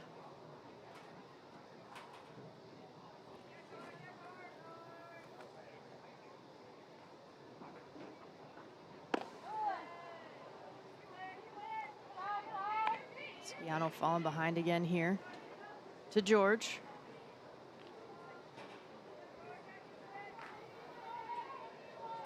Talked about the middle of the lineup for the Firebells being so productive. Alexia George being one of those individuals. Multiple hit games. 7 out of the 9 starters for the Firebells have registered a hit. 8 have gotten on base. And a conversation here with today's acting manager, Karaven Dew, and the battery. Yeah, the Firebells, a team that really feeds off one another. They're a very good team at passing the bat, giving the next player an opportunity to get up to the plate and get a job done.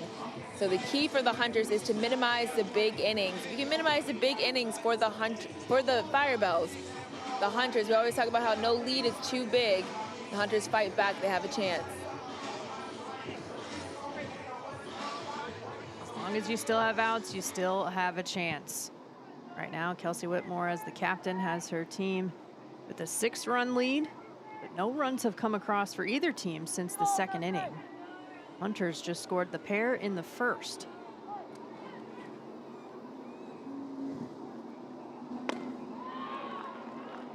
Swinging strike there, throw down to 3rd, and they got her.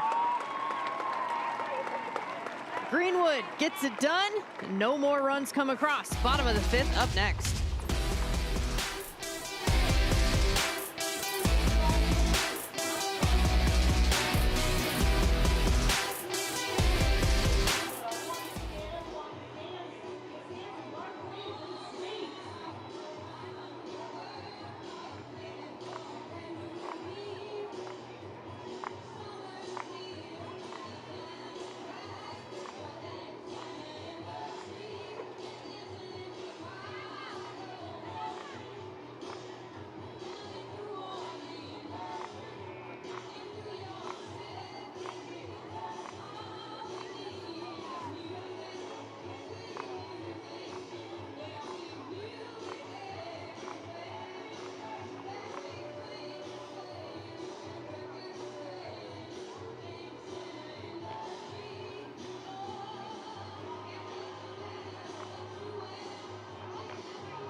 Well, the Hunters defense was stepping up there in the top half of the 5th inning. Beth Greenwood behind the dish, doing her job, mowing runners down over at third base. Great tag applied by Blunt, and they get out of the inning without allowing another run across. Trying to chip away now at a 6-run deficit. They have not scored since the 1st. And AJ Andrews down with a fan who's got a really cool story. Yes, we saw the sign earlier today. I was an only girl in Little League in the 1970s and 80s. I am now here with Allison Craig, the creator of this sign. You drove 4 hours to be here today. When you talk about you're the only girl in this Little League, and now there's multiple women playing professional baseball.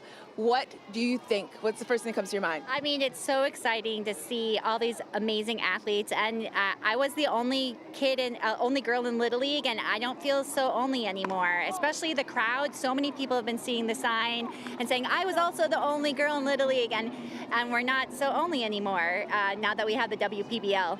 You think about the growth for women in baseball and women in Little League, being able to see so many girls want to be able to play baseball and have the dream to be bigger and to be more. How does that excite you? It excites me so much. I'm a pediatrician, and the idea that everyone belongs in baseball is very powerful. And so having programs like the WPBL and having kids be able to look up to these amazing athletes, it means everything. Put a photo of you when you were younger. What is that little girl feeling like right now as she watches women professional baseball? I don't think that little girl thought there was a path forward for girls in baseball, and it excites me so much to see the fast pitch, the scrappiness, and I think that little girl would be so proud of all these other athletes out here today. Thank you. How old were you in that photo? I probably am about 6 or 7 years old. And now you're like 26. Oh yeah, I'm 26, that's right. Plus about 5 decades, yeah. Allison, thank you so much for being here, and thank you so much for being able to watch this little girl's dreams come true. Thanks for being such an icon yourself, AJ. Back to you, Jenna. AJ is an icon. We know that for a fact. Edith DeLay walked to get on first base, and then the wild pitch allowed her to get to second here for Kate Blunt.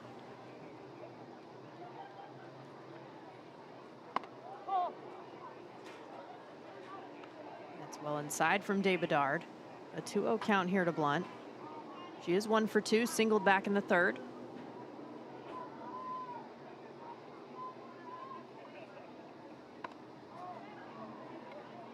Pitch just misses. The Hunters trying to string together some hits.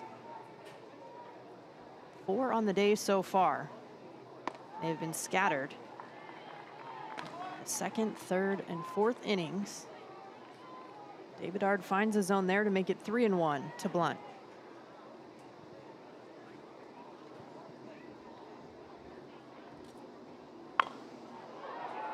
Yanks that pitch foul out of play.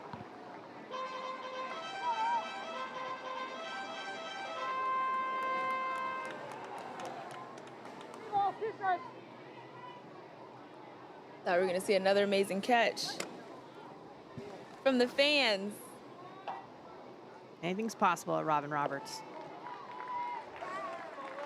And Kate Blunt will take the walk. Back-to-back walks. The Hunters trying to get something going. They got a couple of ducks on the pond. And Sam Unger going to have a conversation with her battery.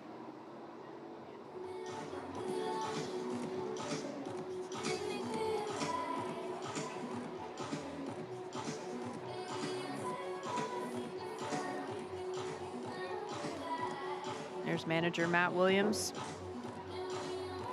His team comes into today 5-4 on the season. They were alone at the top of the standings before the loss to LA last night, 8-6. The Queens play later tonight in the 2nd game of today's doubleheaders against the Heights.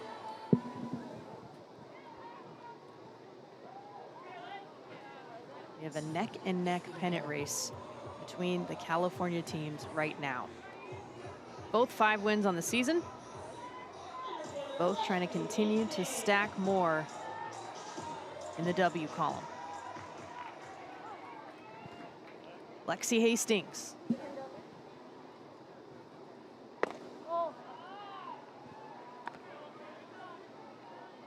Hastings 0 for 1. Did walk with the bases loaded back in the first to bring in another run. That was run number 2.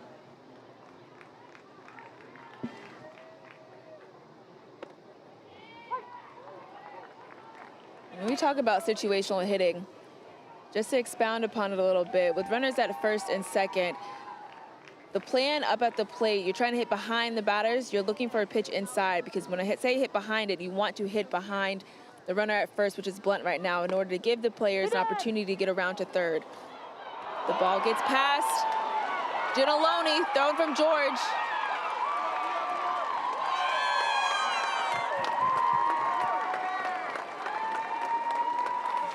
Wheeling all the way around is Edith DeLea. Looking for the back pick from George. She was at second, but immediately took off for third. Took advantage, and Boston has its first run since the first inning. They cut the lead to 5.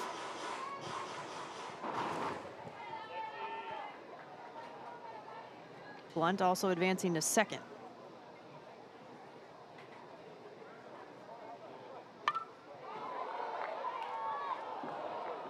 Hastings with a nice cut. Hastings now with runner at second base. Looking for something middle to the low in the zone. Trying to get that ball out of the infield. Even a dribbler in this instance would be good. Able to get, or hit it a long way, Lexi. Going for a little more than that as she splits the gap on the right side. One hops the wall. The RBI double for Hastings. Boston's within 4. That will do.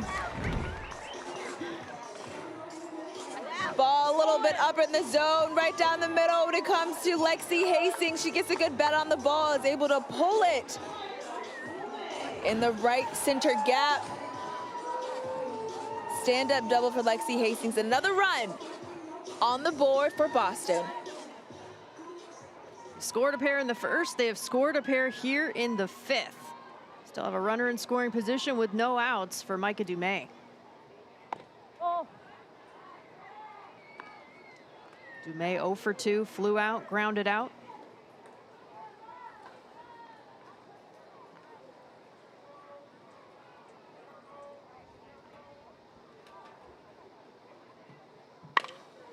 Right back up the middle, off the glove of David Ard. Leguizamon gets it to first, not quite in time. Dumais runs it out and gets aboard safely. Still no outs, runners at the corners. Came off of David Ard's glove. Leguizamon comes up trying to get her the slow roller. She fires off to first base. It's a close play, very close. Tie goes to the runner. Dumais able to get that foot on first base just in time for a safe call. Beth Greenwood, player coach on this Hunters squad. Start behind the dish. Went 1 for 3 with an RBI against the Heights last time out. Is 0 for 2 so far today. Throw down to second. The hand slides in. Dumais safely into second base. Ginalone does not like that call, neither does George.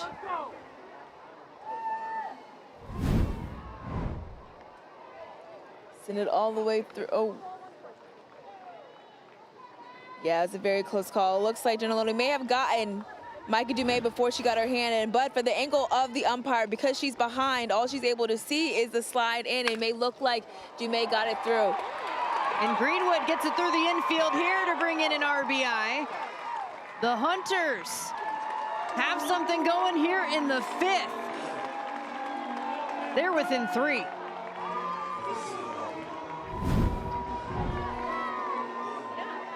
Beth Greenwood, a ball, it's a breaking pitch. She's able to get on top of it. Drive it up the middle, extends through that ball. Another run on the board for the Boston Hunters. With no outs. Still no outs. Dumais over at third base with Greenwood at first. Back to the top of the order. The RBI leader on this Hunter squad, Denver Bryant, awaits. There is some activity in the Firebells bullpen right now. Liz Gilder is getting loose. She's been one of the starters that we have seen for San Francisco this season. Potentially looking to use her out of the pen.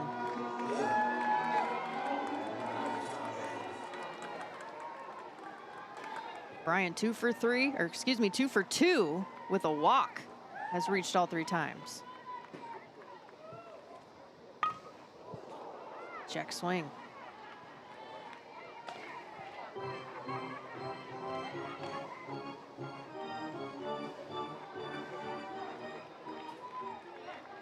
Nine hits on the year. Would love a 10th. Out in front, fouls that pitch off, 0-2.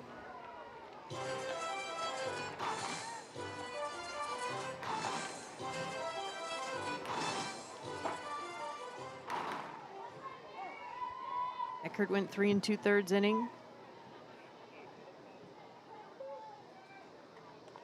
David Ard so far gets the called strike 3. Massive out for David Ard.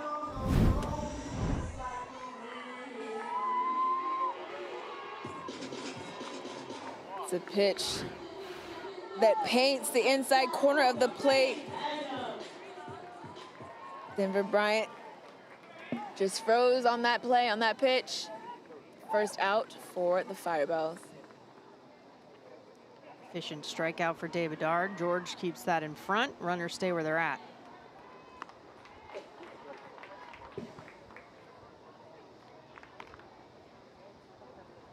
Rain Padgham.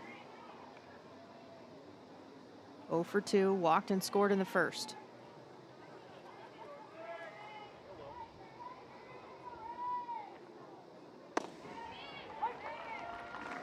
Great spot.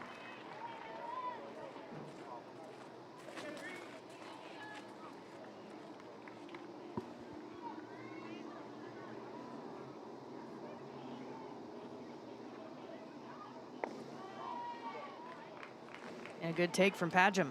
2-1.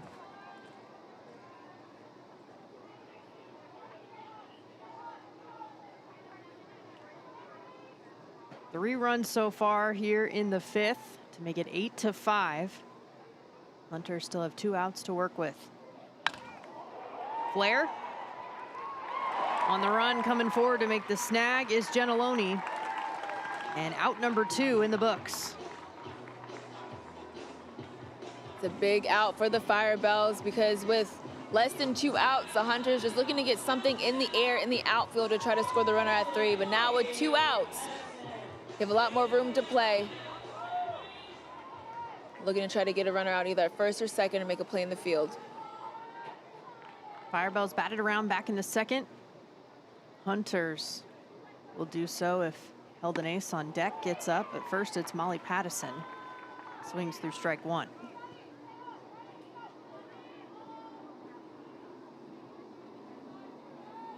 Part of the order here for the Hunters.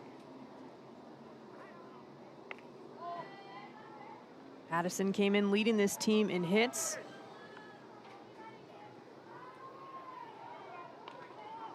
She walked back in the 4th.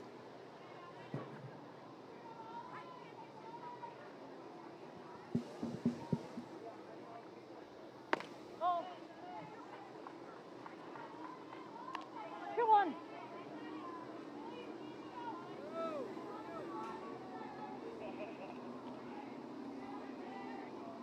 The 2-1 pitch coming up.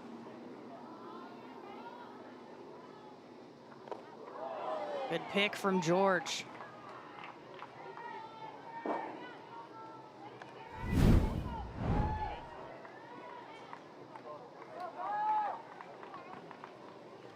Ball in the dirt. George does a really good job of getting her body in the position to get the backhand, get that ball on a hop, keep it in front to avoid a run coming in. Ball forward to Pattison. Bases loaded, 2 outs. And the go-ahead run striding to the plate in the form of Takara held an ace. Matt Williams coming out. And Dave Bedard's day is done on the mound. It's a new era call to the bullpen. Liz Gilder coming in for the Firebells. She'll get loose and we'll be back shortly.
The LA Queens are in the building. They'll play the Heights in game 2 of today's doubleheader, and they watch the Firebells right now in the field.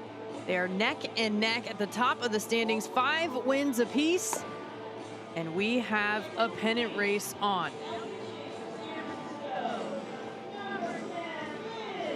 Hunters looking for their 4th win of the season. They'll have to go through Liz Gilder to do it. Double-digit innings under her belt this year, 5 strikeouts. And Gilder, as mentioned, has been one of the arms they've relied on to start from this pitching staff, but coming in the reliever role here today. Gilder has really good command out on the mound. We talked about the Firebells pitchers able to go deep within innings because they're very consistent with their placement and knowing exactly what their plan is and executing on that. Gilder looking with bases loaded to do what she can to get out of this inning. Takara held an ace, hit the ball hard a couple of times. She's flown out to left twice. Did bring a run in with the fielder's choice, productive out back in the first. Has left the yard this season. Takes a first pitch strike from the lefty.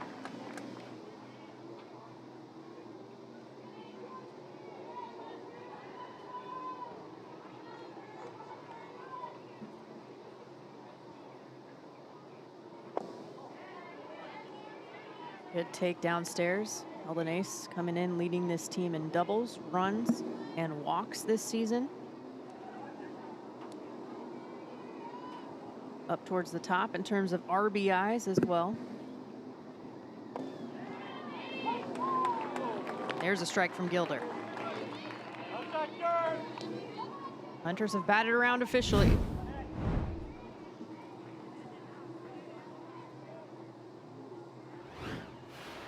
Great movement on that ball to clip the inside part of the plate. Just stays alive, fouling it off. These Hunters hitters saw the lefty in Eckert to get the start. Then the righty and Dave Bedard now back, seeing it from the left side with Gilder.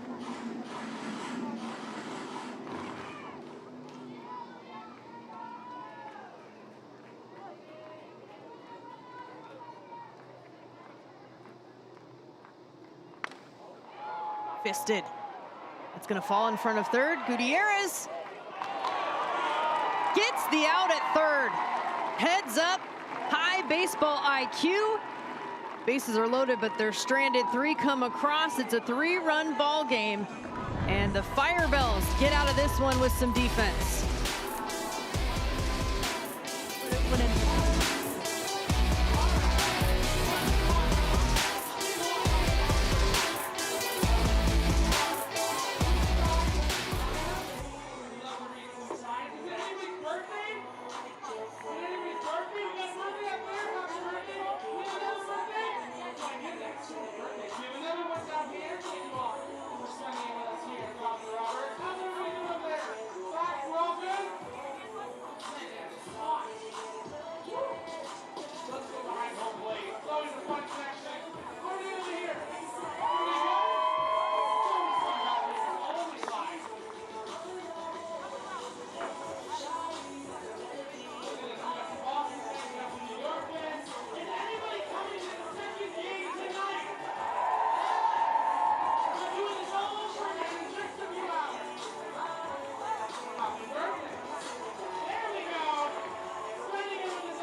Top of the 6th inning, and the Hunters have started to chip away back into this ball game. The pep talk there from Amanda Gentiloni. And fans, young and old, are watching this one go down.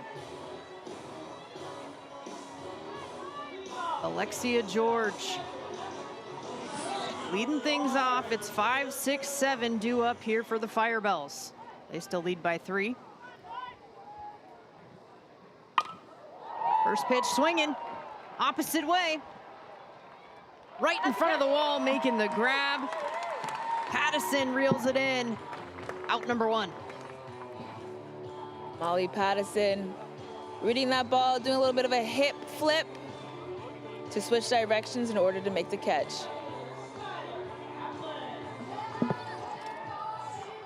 That's the efficiency that Gigi Schiano is looking for.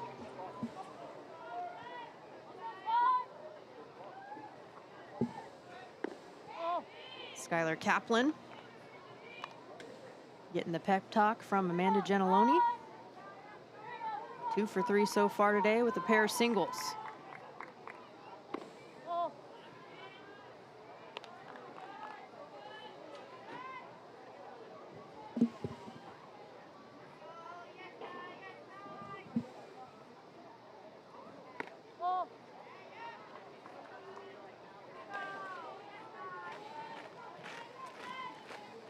There's Gentiloni, leadoff hitter for this Firebells squad. Kelsey Whitmore talked about how she's the captain, yes, but she really loves to see leadership from all of her teammates. We saw that from Gentiloni, and now Kaplan leading by example, drawing the walk. Truly takes a team, everybody building one another up. And everybody leads in different ways. Sometimes you have a vocal leader, sometimes you have someone that likes to lead by example. Sometimes you have the person that is the energy leader for a team.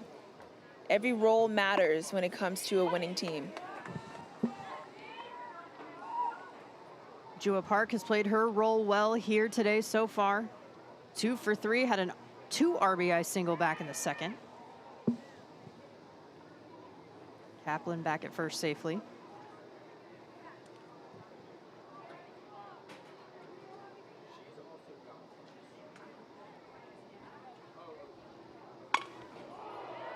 Smacked into left field, few feet foul.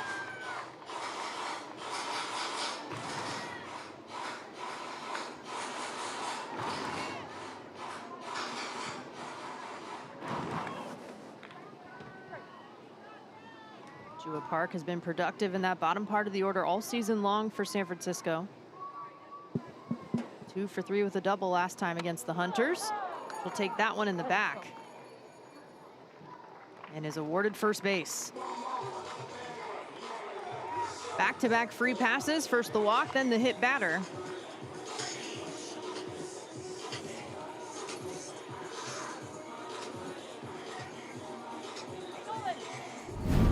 Take another look.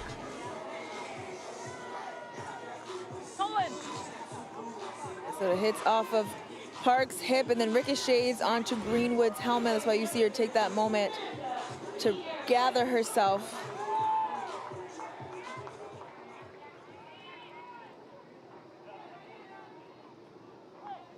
Samantha Gutierrez. 2 hits, 2 RBIs. One of them the solo shot. First one for her in the WPBL.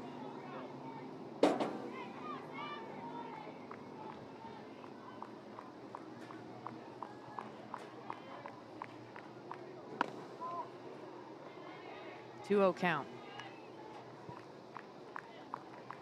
Schiano now over 50 pitches she's thrown. Banach went the first 2 innings as the starter. Of course, Schiano came in as the reliever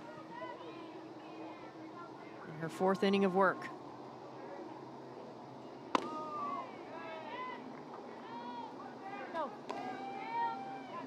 Hitters count 3-0.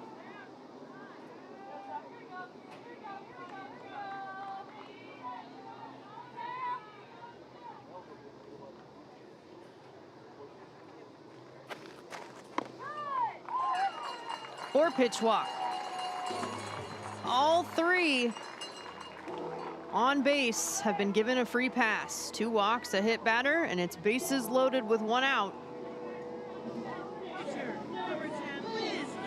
Liz Gilder stepping in as she came in on the mound. That's for Dave Bedard, who was originally in the number 9 spot.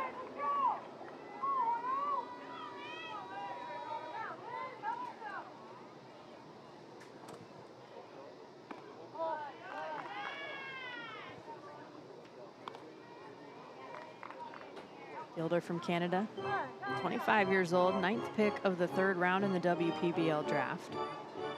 True lefty, throws left, hits left.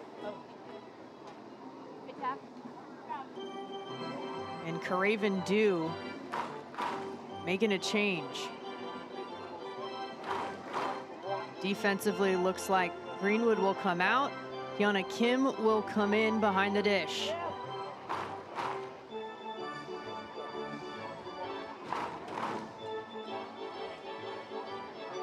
Greenwood with the RBI single in her last at-bat now. Handing the reins over to Hyuna Kim. She was the 4th overall pick, the first selection for Boston in the WPBL draft out of Seoul, South Korea. 26 years old. She's really been a defining figure in Korean women's baseball. And with the national team since 2021, the World Cup captain this year in 2026.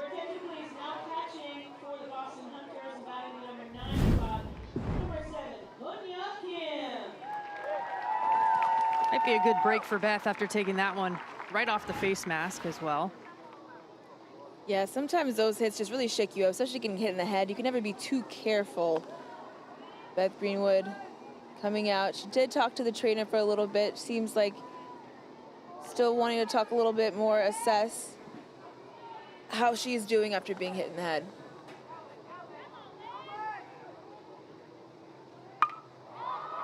Popped up on the lip of the infield left side. Making the grab is Padgham. And a big second out to retire Gilder.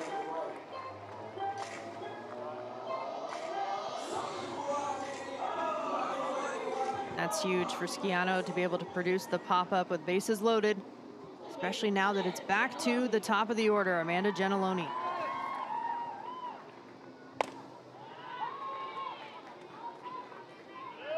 Takes the first pitch strike. She's 0 for 3. Did have a successful sacrifice back in the 3rd inning.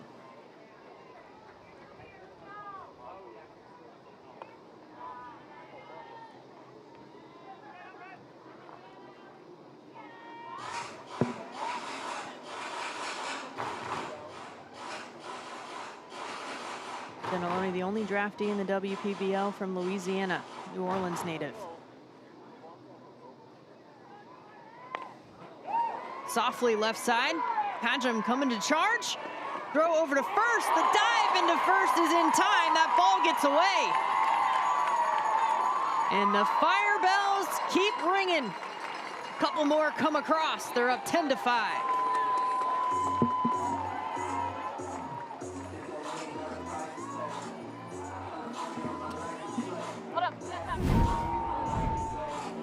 Giannalone hits this off the end of the barrel, and it's going directly short side. One of those slow rollers where you have to quickly throw it. Pajam throws the ball on the run, but not able to get a quick and sliding Giannalone out at first base. The ball gets away from Dumais at first. And as you said, 2 more runs come in for the Firebells. Giannalone will be credited with the single. Advances to second on the error. It'll be E6 on the throw. And Gutierrez also standing over at third. So 2 in scoring position here with 2 outs. Conversation between the umpires and manager Matt Williams.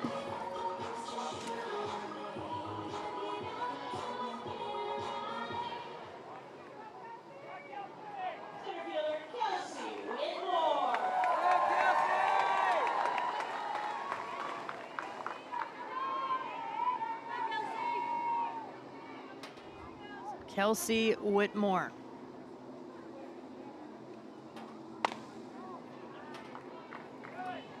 Two on for the number 2 hitter. Here with 2 outs, Deuces Wild.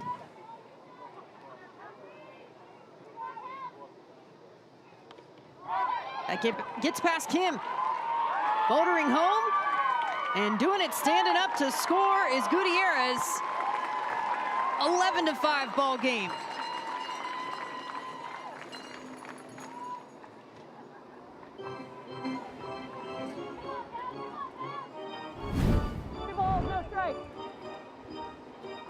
Breaking pitch on the outer part of the plate. Kim not able to get a glove on it. Gutierrez quickly making it home, standing up to touch home plate. The Firebells give up 3 in the 5th. They get 3 back here in the 6th. Whitmore going for more. It'll fall in left field, and the RBI single for Kelsey Whitmore. A dozen on the board for the Firebells.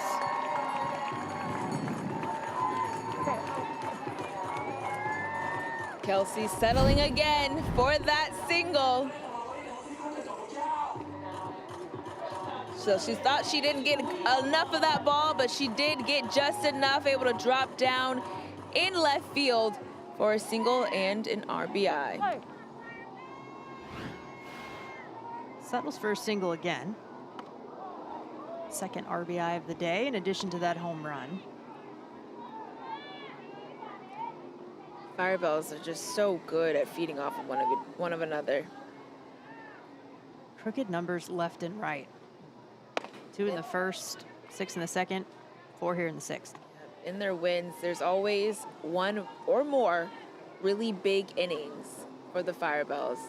So as soon as one player catches fire, they all seem to. 15 hits so far today for the Firebells. They've already set a league record in a single game performance with 18 earlier this year. Well, actually, they set it first with 16, broke their own record with 18. Still have an inning to go. Still do. Hunters are the home team. Opposite way. On the run, coming in, down the line, not quite in time. Sliding was Pattison. And Whitmore advances to third. Leguizamon on second.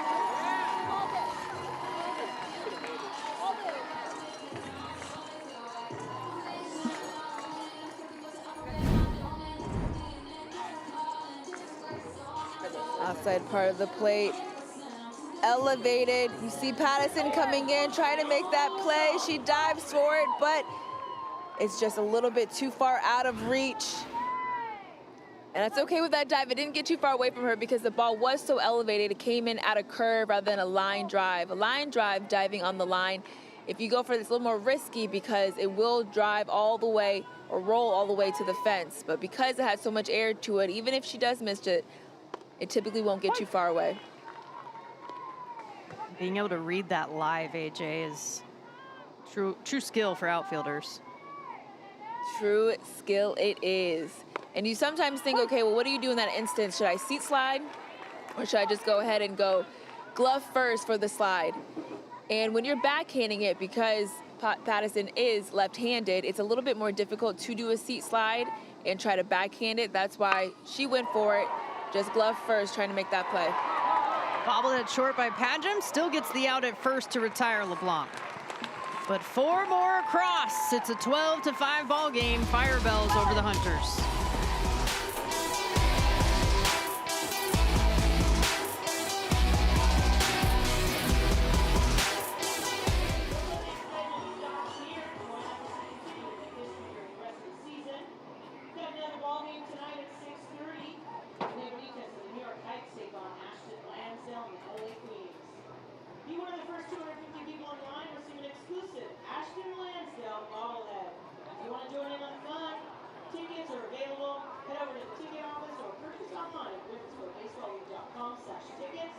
We'll see you for the second game. We'll clear the stadium after the first one. First pitch tonight, 6:30.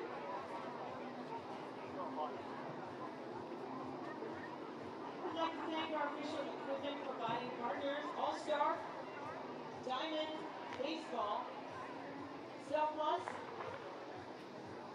Tiger Ice, Jaeger Sports, Pocket Radio, and Pocket-So. Thank you so much for your support of women's baseball.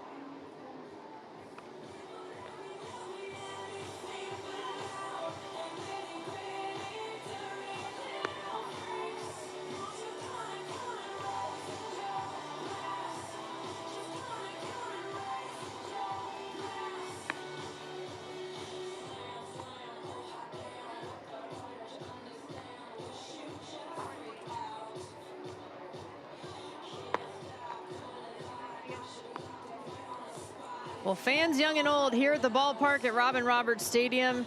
And let's take a look at our game summary presented by Visit Springfield. Plenty of action that has been going on so far in this one. And it's 16 hits to produce those 12 runs for the Firebells. And then 5 runs on 7 hits for the Hunters. Some home runs we saw from Whitmore and Gutierrez, 8th and 1st of the season respectively. And Hastings, key double in that 3-run 5th that has made a difference to keep the Hunters in this ball game. Crooked numbers have been the name of the game for the Firebells. Hunters would love to do that again here after 3 runs last inning.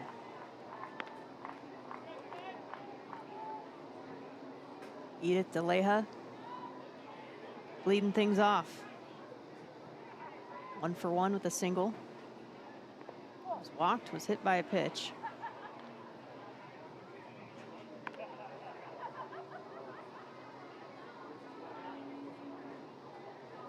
DeLeja from Aldama, Mexico.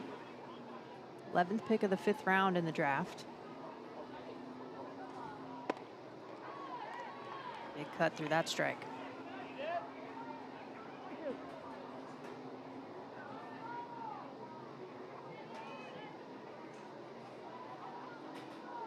DeLeja has represented Mexico in international competition. Ducks out of the way of that one.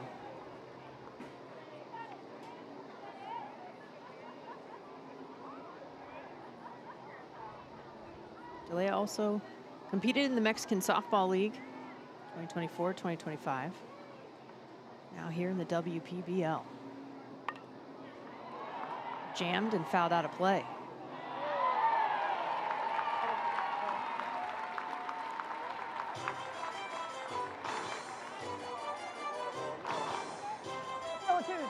This is Gilder, the 3rd arm we've seen for the Firebells. Potential 3rd arm getting loose in the bullpen now for the Hunters. Waves at it. In the ground, George makes sure she tags on the drop 3rd for the strikeout.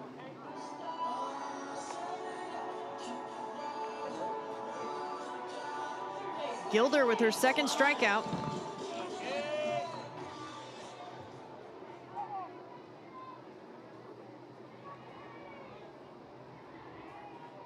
Check that first strikeout of today.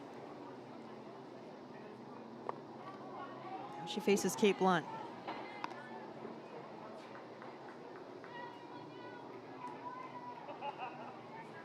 One for two. Single in the third, walk, and a run scored in the fifth. Line drive into center. And coming in on the run to make the grab is Whitmore. 2 up, 2 down. Lexi Hastings stepping up now, and she did so back in the fifth. A clutch RBI double. And that was part of a 3-run fifth inning. It got the Hunters going. Now she's trying to get something going with 2 outs.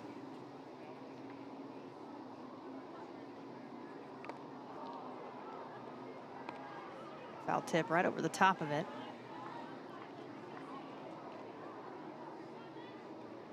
Hastings also was walked. The bases loaded in the first, so has brought in a couple of runs. 1 for 2.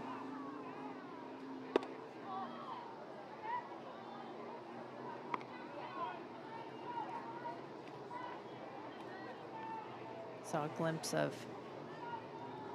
a slap hitting type of approach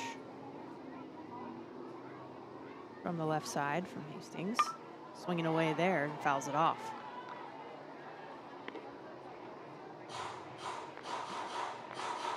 Hastings played softball at UConn, 2024 Big East Player of the Year in the conference.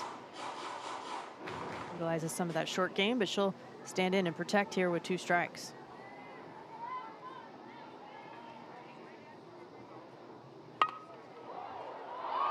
Right down the line, fair ball. Hastings utilizing the speed, the bobble out there in the corner in right field. And she is on second base with a 2-out double.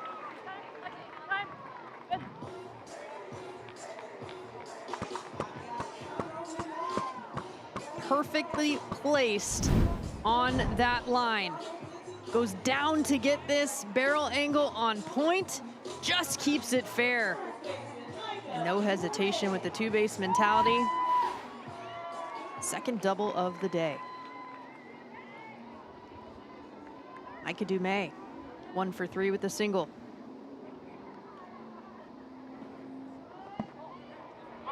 Gets away from George, trying to find it. Enough time for Hastings to utilize the speed and get over to third.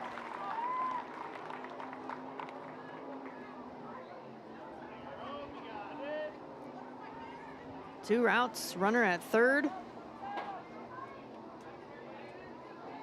Hunters trail the Firebells by 7.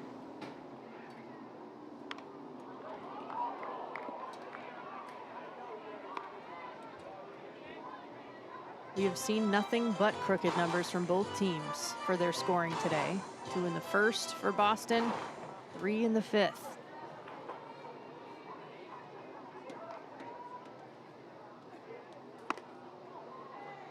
Ball upstairs.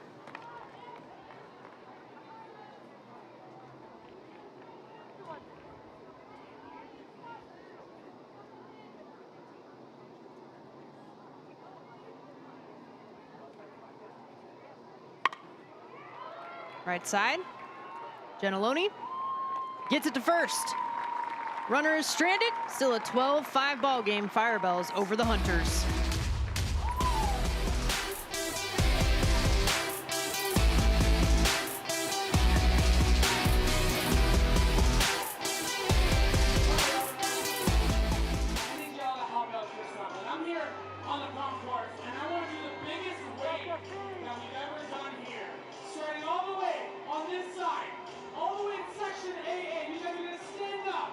Give us the start of the wave, and then we're going to go all the way around the stadium.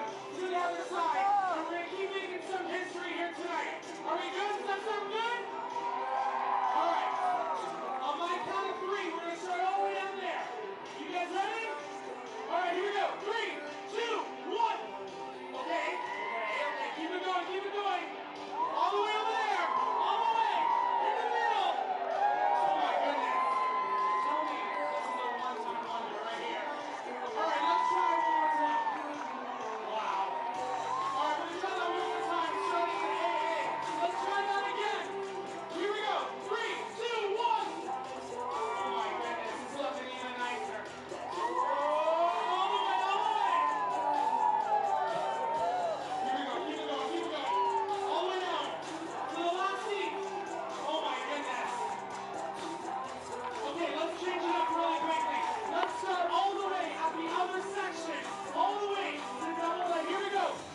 the second best place to be. If it's not on the field, we're in the stands, and I am joined by the founder of Big League Chew, Rob Nelson. Rob, how have you been enjoying your time here at the WPBL? It was so loud. Say that again. How have you been enjoying your time here? Oh, it's been awesome. I mean, Justine Siegel has worked magic here. The fans have been great. The athletes are spectacular. And what a beautiful day. Baseball is one of the only sports you can chew gum while competing. What gave you the idea to start Big League Chew, to give all of us baseball players the opportunity to chew some gum and have some fun? Well, the biggest idea, I was playing minor league baseball. Kurt Russell, the actor, and his team owned a club in Portland, Oregon, and I tried out for it, and I was mostly on the bench, but sitting in the bullpen observing my teammates chewing the other stuff. I wasn't a tobacco guy at all, and I said to Jim Bouton, one of my teammates, former Yankee, I said, I think if we shredded gum, we could look as cool as these guys. We wouldn't make ourselves ill. And that's how it all began. It's kind of crazy. He said to me, Rob, he said three things. He said, Rob, I love that idea. I could sell that idea. And then he said, what would you call it? And I answered his question with a question. I said, I don't know, Big League Chew? It was like the first thing that I came with. And Jim said, that's pretty good. Give me 20 names tomorrow. We'll see which one is the best. And the rest is history. Hard to believe. You created Big League Chew around 50 years ago. How recent did you start putting women on the package, women baseball players? Probably about 10 years ago. Jason Liebig, who is a candy historian, really encouraged me to do that. His website's called Collecting Candy. He did the first long-form history of Big League Chew, and we talked about it a lot. He found an artist for me, and we went ahead and did it, and the response was spectacular. And I'm over the moon with it, because we now have about a dozen flavors, and we've got at least a dozen women on the pouch, which makes me really happy. I feel like we need to create one now, a cover with, or the packaging with some of the WPBL players. Making history, Big League Chew, something that's also historic. What do you think? No question. It's in the works. So just stay tuned. You never know. It's an evolving brand. And I just love, the thing that Justine and I have in common is just a passion for the game. And that, you know, baseball is fun. And, you know, the other group she created, Baseball for All, said everything. It was like, play the game. Shakespeare said, I guess in Hamlet, you know, the play is the thing. My take on that is to play is the thing. To go out and play is what matters. And if it's baseball, girls and women should be doing it. And I'm glad they are.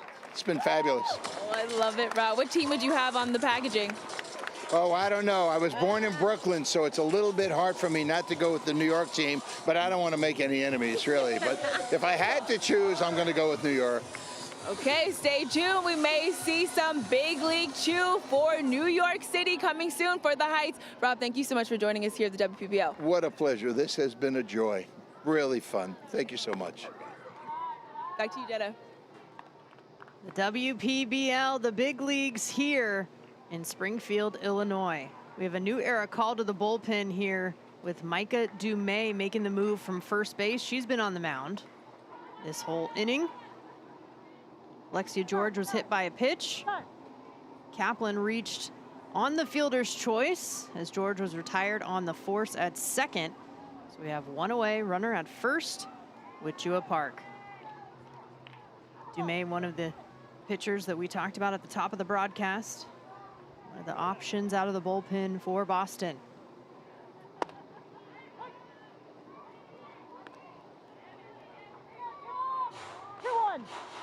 Fiona Kim still back there behind the plate.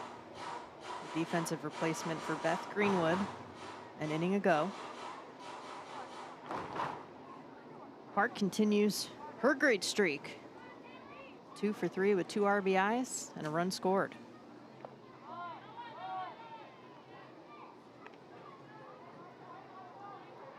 I'm gonna have to get some Big League Chew after this one, AJ, between games for the doubleheader. 3-1.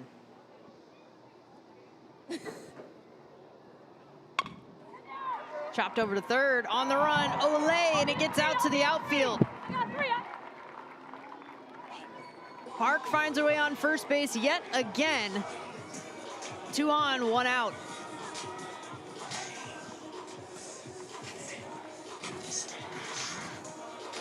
AJ, you sneak any big league chew while you're talking to Rob for it? Yeah, I got us like 6 packs. Don't you worry, Jenna. Amazing.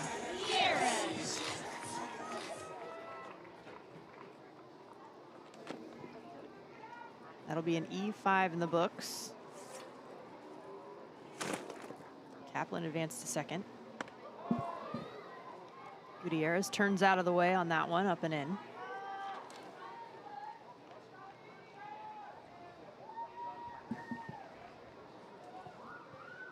Two for 3 day. Hesitated, but a called strike.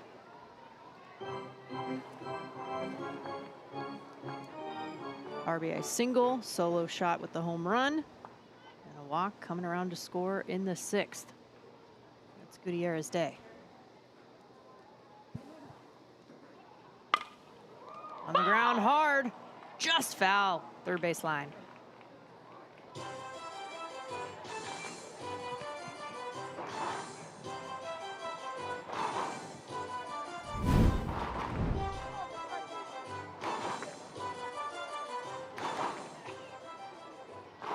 Game of inches for a reason.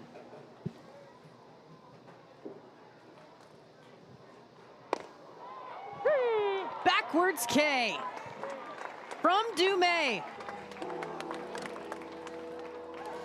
What a pitch.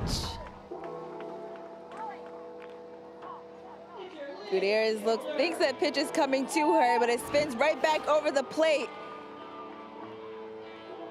Strikeout for Micah Dumais. She came into today second on the team and the pitching staff in ERA. Her 4th appearance. Now she's facing another reliever in Liz Gilder. Fouls it straight back. Gilder popped up to short last time.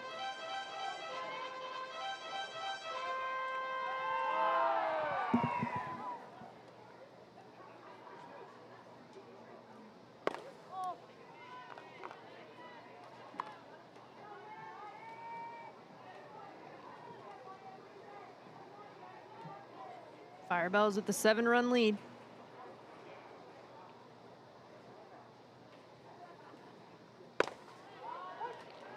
In the zone there for Dumais.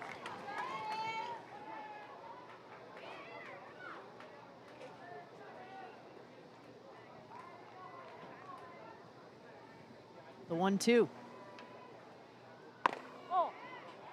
Good take from Gilder.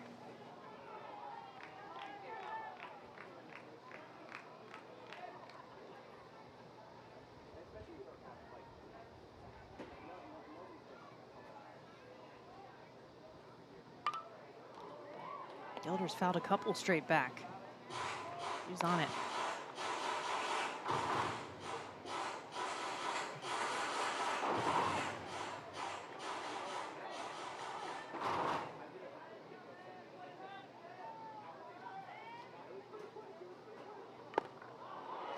Swinging strikeout this time. Back-to-back Ks for Micah Dumais. Boston down to their last 3 outs.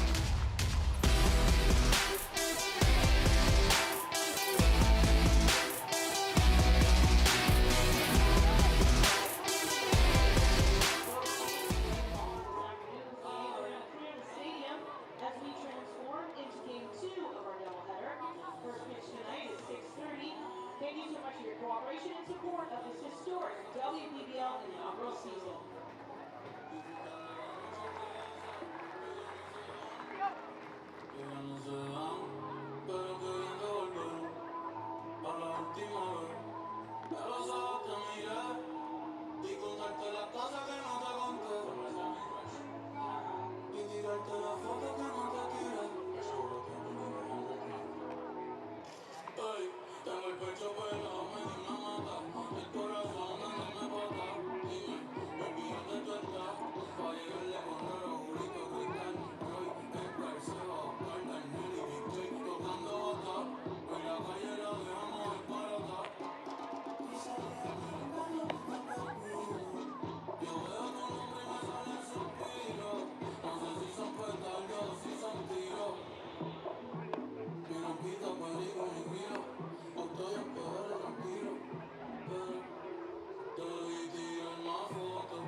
getting closer to Saturday night, and we're feeling all right. There she is, Ashton Lansdell, the captain of the LA Queens, and it is her bobblehead night. The first 250 fans at the ballpark will receive a bobblehead of the LA Queens star.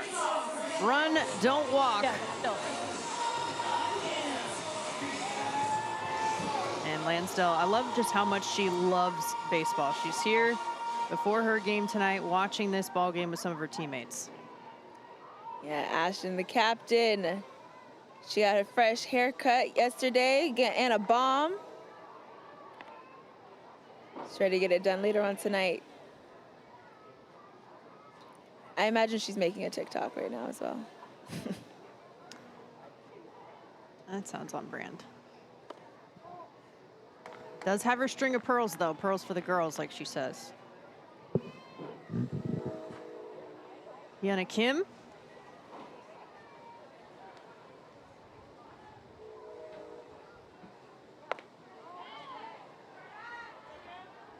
Working the count, going up against Liz Gilder. Gilder looking to finish her 4th game for the Firebells this season. Behind 3-0. Sneaks one in the zone.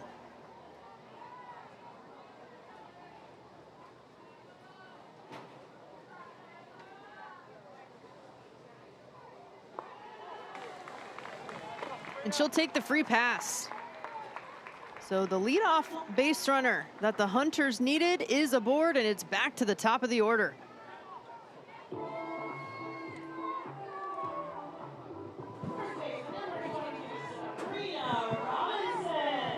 Sabrina Robinson came in defensively over at first base for the Hunters. She's in place of the DH in that leadoff spot, Denver Bryant.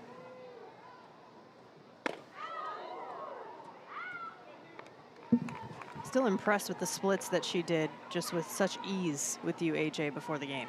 Yeah, I would have pulled something if I even attempted to do what she does over there at first base. Up and in, throw down to second.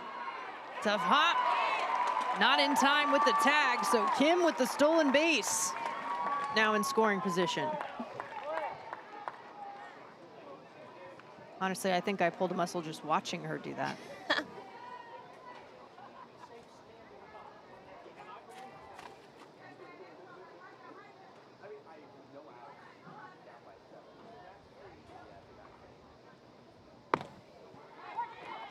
She broke it down nicely. If we ever do get flexible enough to stretch the way she does over at first base to get out, at least we know how to do it. 23-year-old from Morristown, New Jersey.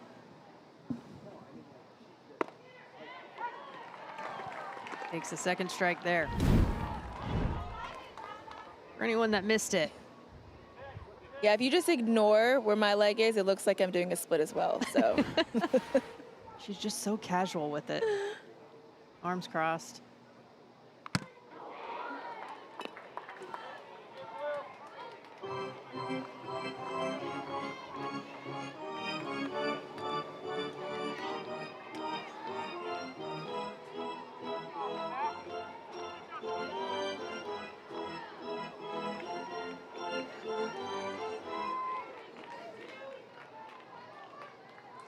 Three outs remain for the Hunters.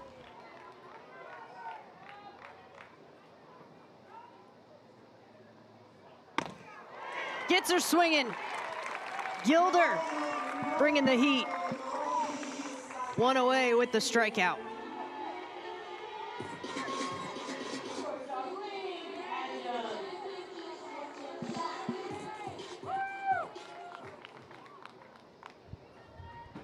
Rain Padgham now stepping in. Looking for her first hit of the day. Over to third base. Handled. Gutierrez makes the throw to first. And Kim will advance to third. 2 down.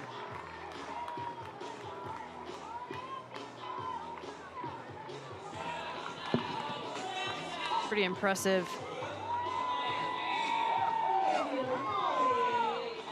With some of the defensive changes, just to see how versatile and how seamlessly these players transition. Molly Pattison.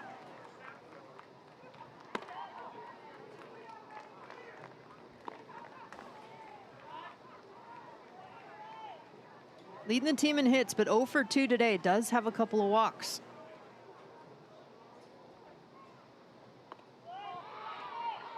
Thought about it, but takes.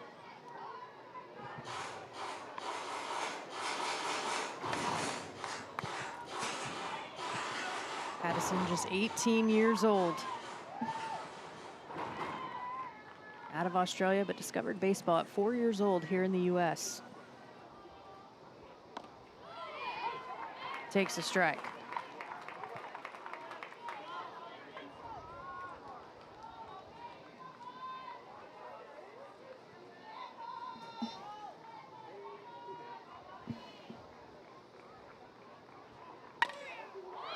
In the air, foul territory. Gutierrez running it down, but running out of room.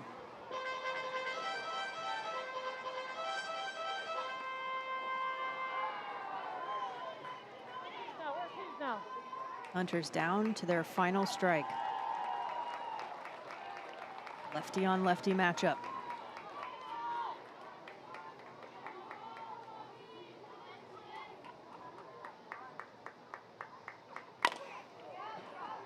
Fouled first base side. Can feel like a lot of pressure, AJ, when you know that you're up to bat. It's down to the final out. But I feel like Pattison is doing a nice job of staying calm. Yeah, even when you know that it doesn't always come down to you at that last inning, you feel like it is. All the pressure on your shoulders, trying to make something happen. And she makes a good barrel on that ball, but it's right into the glove of Amanda Gentiloni. And that will do it. The Firebells with their 6th win of the season. They're 6-4 on the year. 12-5 over the Boston Hunters.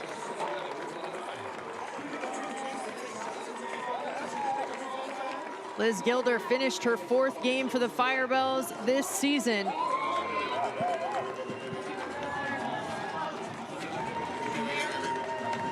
San Francisco said yesterday they wanted to take the bull by the horns.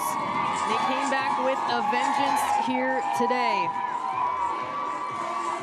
16 hits to get their 12 runs.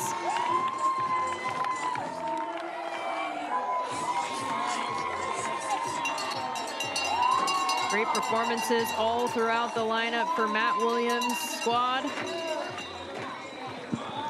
And Eckert, Davidard, and Gilder combining for a solid appearance on the mound overall.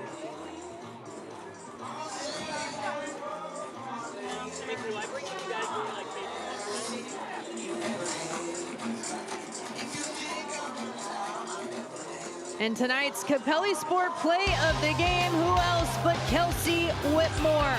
Oppo Taco showing off the power, her league-leading, tying 8th home run of the season. And on top of that, tonight's Dick's Sporting Goods player of the game is Samantha Gutierrez. She's down with AJ Andrews. Samantha, you had your first home run today. What did it feel like, that ball coming off the bat? It felt good. I mean, in practice, it's definitely not the same. I mean, I hustled out the box. I was like, oh, freak. And then it went out. I'm just so happy, honestly. Like, it just felt good. Everything felt right. It was perfect. What I love so much about that at-bat is that one of the first pitches you got was inside, and you drove it a long way, you pulled it, and then you waited. You can see yourself make the adjustment mid-pitch to wait on that ball and to drive it Oppo Taco over the right field wall. What was the adjustment you were thinking of in that moment? Honestly, it was just staying grounded in my feet. Because if I come out, then I'm a rollover. But if I stay in my feet and in my swing, I can push the ball wherever I need. Yeah, that's really what it is. The Firebells, a team, you guys seem to really build off of one another. You guys have the big innings. You had one in the 2nd inning, another one in the 4th. What is the momentum in the dugout, the energy in the dugout that allows you guys to keep it rolling, to score 6, to score 4? I think it's just we're having a lot of fun. Like, winning's fun, scoring runs is fun, so we just want to have fun. Yeah. When you think about having fun and being able to put up 16 hits, is there a mentality or a motto that the Firebells have when you guys do catch fire like that and have that fun? Yes, we take it one pitch at a time, one inning, one pitch. We've made our game smaller than what it is, and I think that's helped a lot. Yeah. It's been a battle right now for the #1 spot between the Firebells and the Queens. What is it going to take for you guys to etch it out and take that lead? Shoot. Honestly, I think it's just going to come down to our last final games. Like, every game matters, every game counts. It's going to come down to I think at the end it's going to come down to those games. Yeah. Well, Samantha, all we know is she knows how to make adjustments. She knows how to hit it a long way. Congratulations on being player of the game. Thank you. Well, Gutierrez summed it up well. Winning is fun. The Firebells have done it the most of any team in the league so far. 12-5 victory over the Hunters. For AJ Andrews, our entire crew, and our special guest, Sarah Tiana, I'm Jenna Becerra. Don't go too far away. We're back here in Springfield, Illinois for the Heights and the Queens next in the doubleheader.